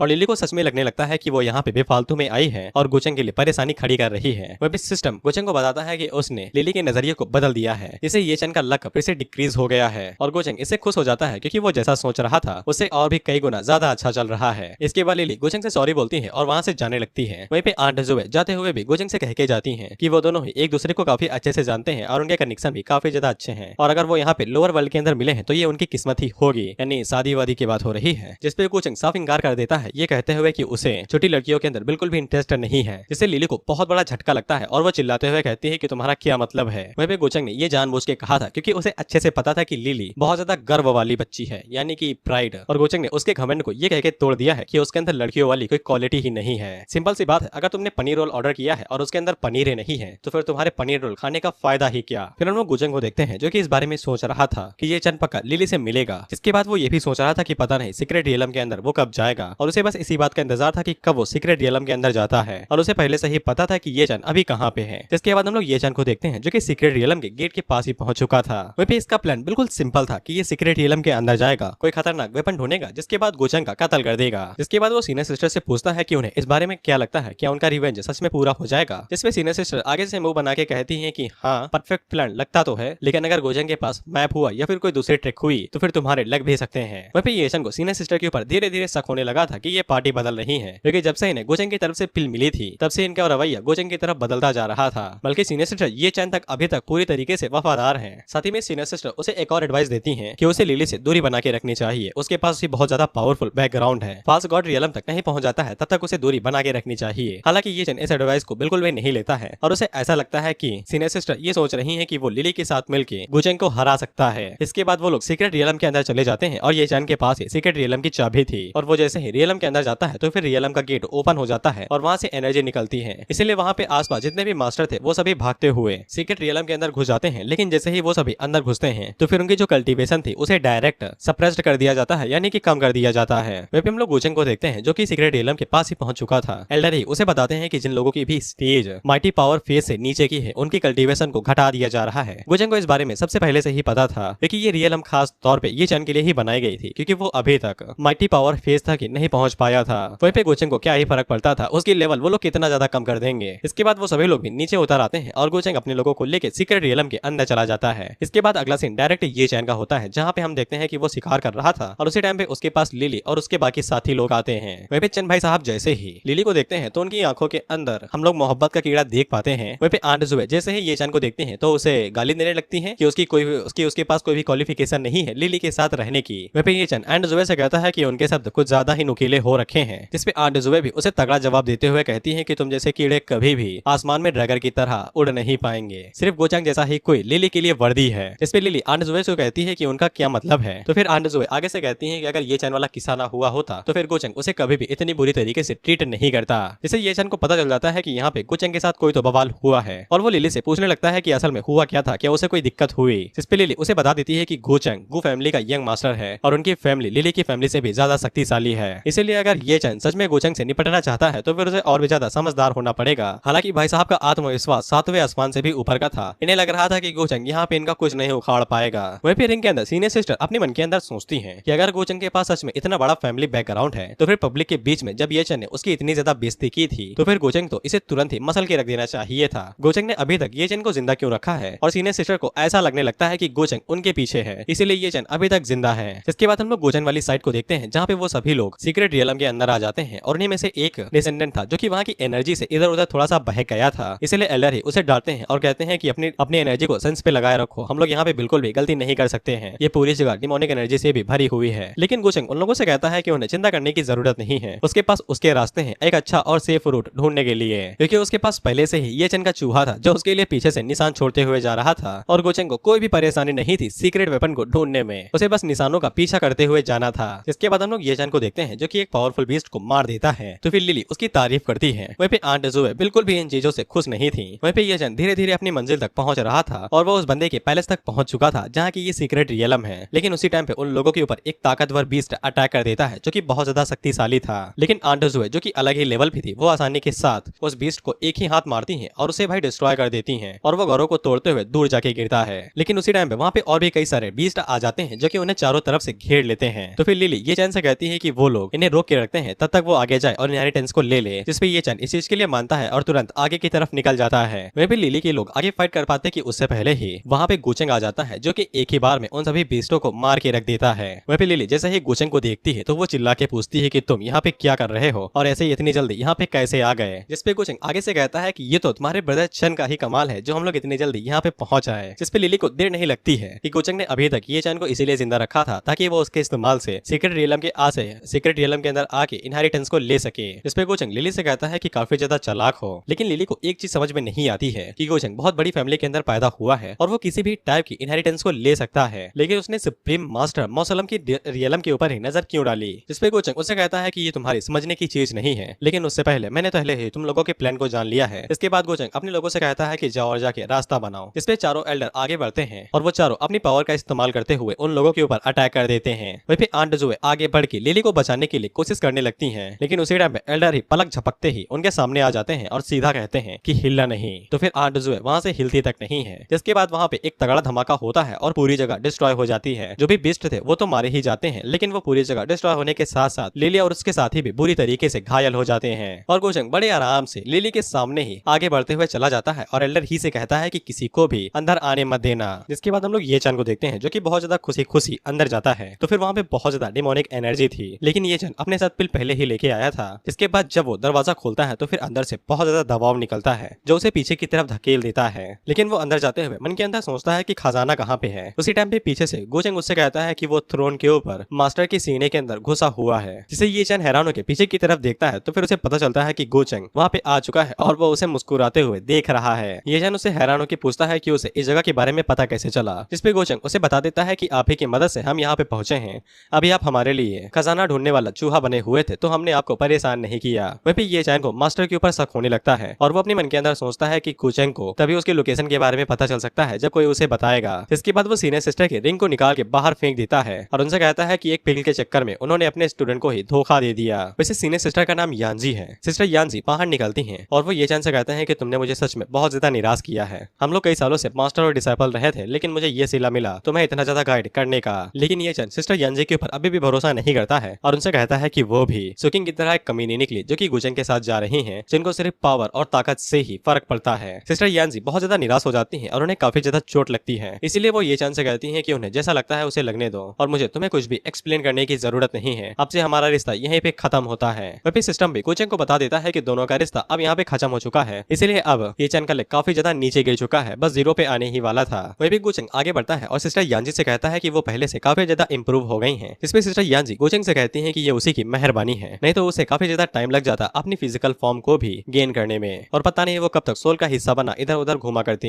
वही भी गुचेंग ये चैन का चेहरा देख के कहता है कि ऐसा लगता है कि उसने बहुत बड़ी गलतफहमी पाल ली है। मैंने जिस तरह से यहाँ पे शब्दों का इस्तेमाल किया उसे ऐसा लगता है कि तुमने ही उसकी लोकेशन को लीक किया होगा। इसमें सिस्टर यांजी गुचेंग से कहती है कि ये उसकी गलती नहीं है और अपने मन के अंदर सोचती है कि गुचेंग यहाँ पे उन्हें बचाने की कोशिश कर रहा है और आज तक ये चैन ने भी उसे कभी पूरी तरीके से अपना मास्टर माना ही नहीं था। लेकिन ये चैन आगे से चिल्लाते हुए कहता है कि तुम दोनों ने एक साथ मिलकर मुझे फंसाया है ताकि मैं इस पैलेस का दरवाजा तुम्हारे लिए खोल सकूं। लेकिन गुचेंग इन सभी बातों को इग्नोर करते हुए उसको ताना देने लगता है कि उसके पास इतनी कमाल की मास्टर थी, लेकिन इसके बावजूद उसने कभी भी उसकी इज्जत नहीं की बल्कि उसका दिल भी तोड़ दिया। और जब उसको एक इनहेरिटेंस मिल गई और उसको सपोर्ट करने वाला यहाँ पे कोई है तो फिर उसने फैसला किया कि वो अपनी मास्टर को छोड़ देगा। इसमें ये चैन आगे से चिल्लाते हुए कहता है कि तुम दोनों मेरे खिलाफ बहुत ज्यादा साजिश कर रहे हो। जिसपे गुचेंग आगे से कहता है कि मैंने तुम्हें कितनी बार यहाँ से जाने दिया है, क्या तुम्हें सच में लगता है कि तुम बेवकूफों की तरह एक्टिंग करके इन सभी चीजों के ऊपर पर्दा डाल दोगे। वह भी सिस्टर यांजी उन दोनों से चुप होने को कहती हैं और वो गुचेंग से कहती हैं कि अब से वो उसे फॉलो करने के लिए मान गई हैं। जिससे ये चैन को काफी ज्यादा गुस्सा आता है और वो अटैक करने के लिए आगे बढ़ ही रहा था कि उसी टाइम पे गुचेंग उसके ऊपर अटैक करता है और वो पीछे नीचे की तरफ खिसकते हुए जाके गिरता है और गोचंग उसे कहता है कि काफी ज्यादा परेशानी खड़ी करते हो। इसके बाद गोचंग सिस्टर यांजी से कहता है क्योंकि उन्होंने गोचंग को फॉलो करने का फैसला किया है, तो फिर गोचंग बहुत ज्यादा खुश है, जिससे सिस्टर यांजी भी काफी ज्यादा खुश हो जाती है। वहीं पे सिस्टम गोचंग को बताता है क्योंकि सिस्टर यांजी ने पूरे दिल से उसे फॉलो करने का फैसला किया है, तो फिर उसकी डायनेस्टी वैल्यू 2000 पॉइंट से बढ़ा दी जाती है। जिसके बाद गोचंग वहाँ पे अपने पास से एक जेम स्टोन बाहर निकालता है और सिस्टर यांजी को देते हुए कहता है कि अब से वो इसके अंदर रहेंगी, वो उन्हें कभी भी टूटी हुई रिंग के अंदर रहने नहीं देगा। उसी टाइम पे ये चन खड़ा हो जाता है जो कि अपनी स्वॉर्ड या फिर सील को बाहर निकालता है, तो फिर उसके अंदर से बहुत ज्यादा एनर्जी रिलीज होती है। वहीं पे गोचंग सिस्टर यांजी से कहता है कि वो इस सोल नटरिंग जेड के अंदर रहे जेम स्टोन, तब तक वो यहाँ का सब कुछ संभाल लेगा। वहीं पे सिस्टर यांजी जाने से पहले गोचंग को बता के जाती है कि उसके हाथों के अंदर जो की है वो यहाँ की सभी एरे को कंट्रोल करने में उसकी मदद करेगी। उसके हाथों में कमाल की ताकत है, इसीलिए गोचंग को सावधान रहना चाहिए। वहीं पे हम लोग ये चैन को देखते हैं जो कि अपनी एनर्जी का इस्तेमाल करके वहाँ पे स्पिरिचुअल बॉडी बना लेता है और इसी का इस्तेमाल करते हुए गोचंग के ऊपर अटैक करने के लिए ताकत के साथ आगे बढ़ रहा था। उसी टाइम पे गोचंग अपनी पावर को रिलीज करते हुए कहता है कि यहाँ के ट्रैप्स मेरा एक बाल भी नहीं उखाड़ सकते हैं। जिसके बाद गोचंग भी वहाँ पे अपनी पावर्स को रिलीज करता है और अपनी स्पिरिचुअल बॉडी को बना लेता है, जो कि ये चैन की स्पिरिचुअल बॉडी को आसानी के साथ रोक लेती है। और उसी टाइम पे वो जो अल्टीमेट वेपन था वो भी आगे से हिलने लगता है। ये चैन पूछता है कि उसे क्या हुआ, लेकिन गोचंग उससे कहता है कि मरते हुए आदमी को ज्यादा जानने की जरूरत नहीं है। इसके बाद गोचंग की स्पिरिचुअल बॉडी आगे बढ़ती है और वो अटैक करने ही वाली थी कि उसी टाइम पे ये चैन आगे से अपने मुंह का इस्तेमाल करते हुए कहता है कि वो ऐसा कभी भी नहीं होने देगा और उसकी स्पिरिचुअल बॉडी अपने मुंह से एनर्जी बीम फेंकने वाली थी, लेकिन गोचंग की स्पिरिचुअल बॉडी उसका मुंह पकड़ के उसको बंद कर देती है, जिससे वो एनर्जी बाहर ही नहीं निकलती है और वो पूरी स्पिरिचुअल बॉडी अंदर से ही डिस्ट्रॉय हो जाती है और साथ ही में ये चैन के हाथों में जो की थी वो भी डिस्ट्रॉय हो जाती है। जिसके बाद वहाँ पे बूम करके एक तगड़ा धमाका होता है और ये चैन पीछे जाके गिरता है। वहीं पे गोचंग उसकी तरफ आगे बढ़ते हुए कहता है कि अब मेरा खजाने ढूंढने वाले चूहे का काम खत्म हुआ है, तो फिर अब मैं उसे मीठी चीनी दे के मारने वाला हूँ। वहीं पे ये चैन अपने मन के अंदर ये सोच रहा था कि सीक्रेट रियलम के सप्रेशन का गोचंग के ऊपर कोई भी असर क्यों नहीं हो रहा है और वो अपने मन के अंदर सोचता है क्या मैं यहीं पे मरने वाला हूँ। जिसके बाद स्पिरिचुअल बॉडी आगे बढ़ती है और ये चैन को मसल के मारने ही वाली थी कि उसी टाइम पे वहाँ पे लिटिल सिस्टर आ जाती हैं, जो कि अपनी स्वॉर्ड का इस्तेमाल करते हुए स्पिरिचुअल बॉडी के ऊपर अटैक करती हैं, लेकिन उनकी स्वॉर्ड का स्पिरिचुअल बॉडी के ऊपर बिल्कुल भी असर नहीं होता है। इसके बाद गोचन उसे कहता है कि तुम बिल्कुल सही टाइम पे आई हो। वहीं पे स्पिरिचुअल बॉडी ने अब ये चैन को अपनी पकड़ के अंदर कर लिया था और गोचंग सिस्टर लिली से कहता है क्या तुम इसे बचाना चाहती हो। वहीं पे सिस्टर लिली गोचंग से कहती है कि वो ये चैन को जाने दे, वो किसी भी कंडीशन को पूरा करेंगी। गोचंग पूछता है किसी भी कंडीशन को, जिसपे लिली आगे से कहती है कि कुछ भी, लेकिन उसकी वजह भी होनी चाहिए, यानी कि वो चीज सेंसेबल होनी चाहिए। इसलिए गोचंग स्पिरिचुअल बॉडी का इस्तेमाल करते हुए कहता है कि तुम यहाँ पे नेगोशिएट करने के हालातों में बिल्कुल भी नहीं हो। वहीं पे स्पिरिचुअल बॉडी धीरे धीरे करके ये चैन को निचोड़ती जाती है, तो फिर उसे दर्द होने लगता है और साथ ही में वो लिली से कहता है कि उसे उसकी कंडीशन के लिए अग्री नहीं करना है, भले ही वो यहाँ पे मारा जाए। गोचंग आगे से कहता है कि मैंने तुम्हें बोलने की इजाजत दी। इसके बाद स्पिरिचुअल बॉडी उसे और भी जोरों से दबाती है, तो उसके मुंह से खून की पिचकारी निकलती है, तो फिर लिली ये चैन का दर्द नहीं देख पाती है और वो किसी भी कंडीशन के लिए मान जाती है। गोचंग उसे कहता है कि जल्दी से सी ऑफ कॉन्सिनेंस को खोलो और मेरे एनस्लेवमेंट सील को एक्सेप्ट करो। सी ऑफ कॉन्सिनेंस यानी कि मन की बुद्धि, स्पिरिचुअल रूट या फिर दिल, जो भी चीजें हैं समझ लो, और बाकी एनस्लेवमेंट सील के बारे में तुम्हें बताने की तो जरूरत नहीं है। वहीं पे ये चैन इसके लिए साफ मना कर रहा था, तो फिर गोचंग उसे और दबाता है और उसके मुंह से पिचकारी निकलने लगती है। लिली इसके लिए मान जाती है और वो इन सभी चीजों को पूरा करने के लिए रेडी थी, क्योंकि उसके पास एक कमाल की टेक्निक थी। दरअसल ये फैमिली के पास नासेंट स्पिरिट टेक्निक होती है, जो भी किसी भी तरह के स्पेल को वहीं पे जमा सकती है। इसीलिए लिली को लग रहा था कि वो आसानी के साथ गोचंग के एनस्लेवमेंट सील को आसानी के साथ रोक सकती है और उसे तोड़ सकती है। बस उसे गोचंग को कसम खिलवानी थी, जिससे गोचंग अपने शब्दों से पीछे नहीं हटेगा। गोचंग पूछता है कि बड़ी जल्दी मान गए इस कीड़े के लिए, ऐसी क्या बात है इसके अंदर। इस पे लिली कहती है कि इससे उसका कोई भी लेना देना नहीं है, वो अपनी शर्त को पूरा करेगी, लेकिन गोचंग को भी यहाँ पे शपथ लेनी पड़ेगी। अगर वो इस काम को तोड़ता है या फिर अपनी शपथ को तोड़ता है, तो फिर हेवनली डेविल उसके दिल को निगल जाएंगे। इसके बाद वो डिमोनिक पाथ के ऊपर चलने लगेगा और कभी भी वापस नहीं आएगा। इसमें गोचंग आगे से कहता है कि बड़ी ही घटिया कसम है, लेकिन मैं तुम्हारे लिए इसे खा लेता हूँ। इसके बाद गोचंग इस कसम को खाता है कि अगर वो अपनी कसम को तोड़ता है, तो फिर हेवनली डीमन उसके दिल को निकल जाएंगे और वो हमेशा के लिए डिमोनिक पाथ के ऊपर चलने लगेगा, जबकि भाई साहब ऑलरेडी डिमोनिक पाथ के ऊपर चल रहे हैं। वहीं पे लिली भी हैरान होती है कि इसने इतनी जल्दी से अग्री कैसे कर दिया। इसके बाद गोचंग पलक झपकते उसके पास आ जाता है और कहता है कि चलिए, मैंने तो अपना काम पूरा कर दिया, अब आपकी बारी है। जिसके बाद लिली अपनी आंखें बंद करती है और अपने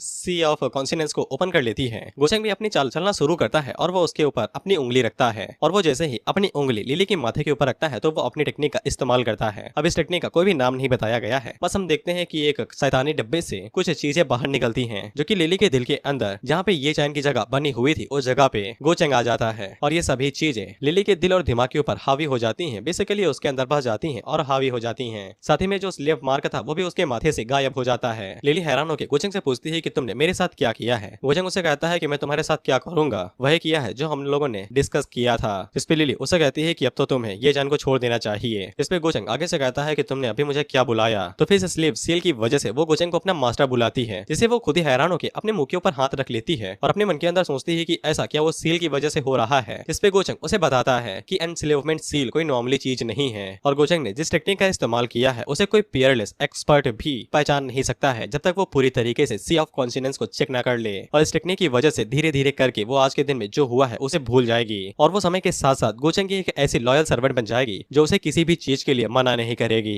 वहीं पे ये जन आगे से चिल्लाने लगता है कि वो बहुत ज्यादा कमीना और घटिया है। गोचेंग उसे कहता है कि मर रहे हो तो क्यों बीच फालतू में उंगली कर रहे हो, लेकिन ये चन को समझ में नहीं आता है कि इसने तो कसम खाई थी, अभी तक इसे कुछ हुआ क्यों नहीं। इसके बाद गोचेंग उसे और भी जोरों से दबाने लगता है। तो फिर गोचेंग उसे बताता है कि हेवनली डीमन मेरे दिल को निगल जाएंगे और मैं डिमोनिक पाथ के ऊपर हमेशा के लिए चलता रहूंगा। गोचेंग उसे बताता है कि मेरे लिए हेवनली डीमन बस उन डोर स्टेप के दरवाजों वाली चीजों की तरह है जो मेरे सामने आके मेरे लिए कुछ चीजें डिलीवर करके जाती हैं। बाकी मैं तो खुद ही एक ऐसा डीमन हूँ जो कि हमेशा के लिए डिमोनिक पाथ के ऊपर चल रहा है। इसे ये चैन की अब फटके चार होने लगती है और वो लिली से बचाने की भीख मांगने लगता है। उसी टाइम पे सिस्टम गोचेंग को बता देता है कि अब उसकी लक वैल्यू 0 हो चुकी है, अब वो इसे मार सकता है। तो फिर गोचेंग बिल्कुल भी देरी नहीं लगाता है और सुप्रीम बॉडी का इस्तेमाल करके उसे इतनी जोर से निचोड़ता है कि उसकी बॉडी का चूरा बन जाता है और गोचेंग वहीं पे मारा जाता है। वहीं पे लिली को ये चैन की मौत से भी दुख नहीं हो रहा था और उसे हल्का सा भी दुख नहीं फील हुआ था, यहाँ तक कि वो गोचेंग से भी नफरत नहीं कर पा रही थी। इसके बाद गोचेंग को किलिंग चेस्ट मिलता है और गोचेंग उसके ऊपर मल्टीप्लायर कार्ड का इस्तेमाल करता है जो कि उसके रिवॉर्ड को और भी ज्यादा बढ़ा देगा। सिस्टम गोचेंग के रिवॉर्ड को 5 गुना बढ़ा देता है। उसे 1000 पॉइंट मिलने थे तो फिर 5000 पॉइंट मिलते हैं और 1000 लक पॉइंट मिलते हैं। साथ ही में गोचेंग को एक और ब्रोकन वर्ल्ड सीड मिलता है और साथ ही में वॉइड एसेंस। इसके बाद गोचेंग वॉइड एसेंस को निकालता है और अपने ऊपर फ्यूज करने लगता है ताकि वो अपनी पावर को बढ़ा सके, ताकि वो अल्टीमेट वेपन डीमन हेलबर्ड का इस्तेमाल कर सकेगा। जिसके बाद वो वॉइड एसेंस को अपने माथे के ऊपर लगाता है और उसे अपने साथ फ्यूज करने लगता है और कुछ ही देर के अंदर वो फ्यूज भी कर लेता है। अब गोचेंग के पास वॉइड की भी पावर आ चुकी थी,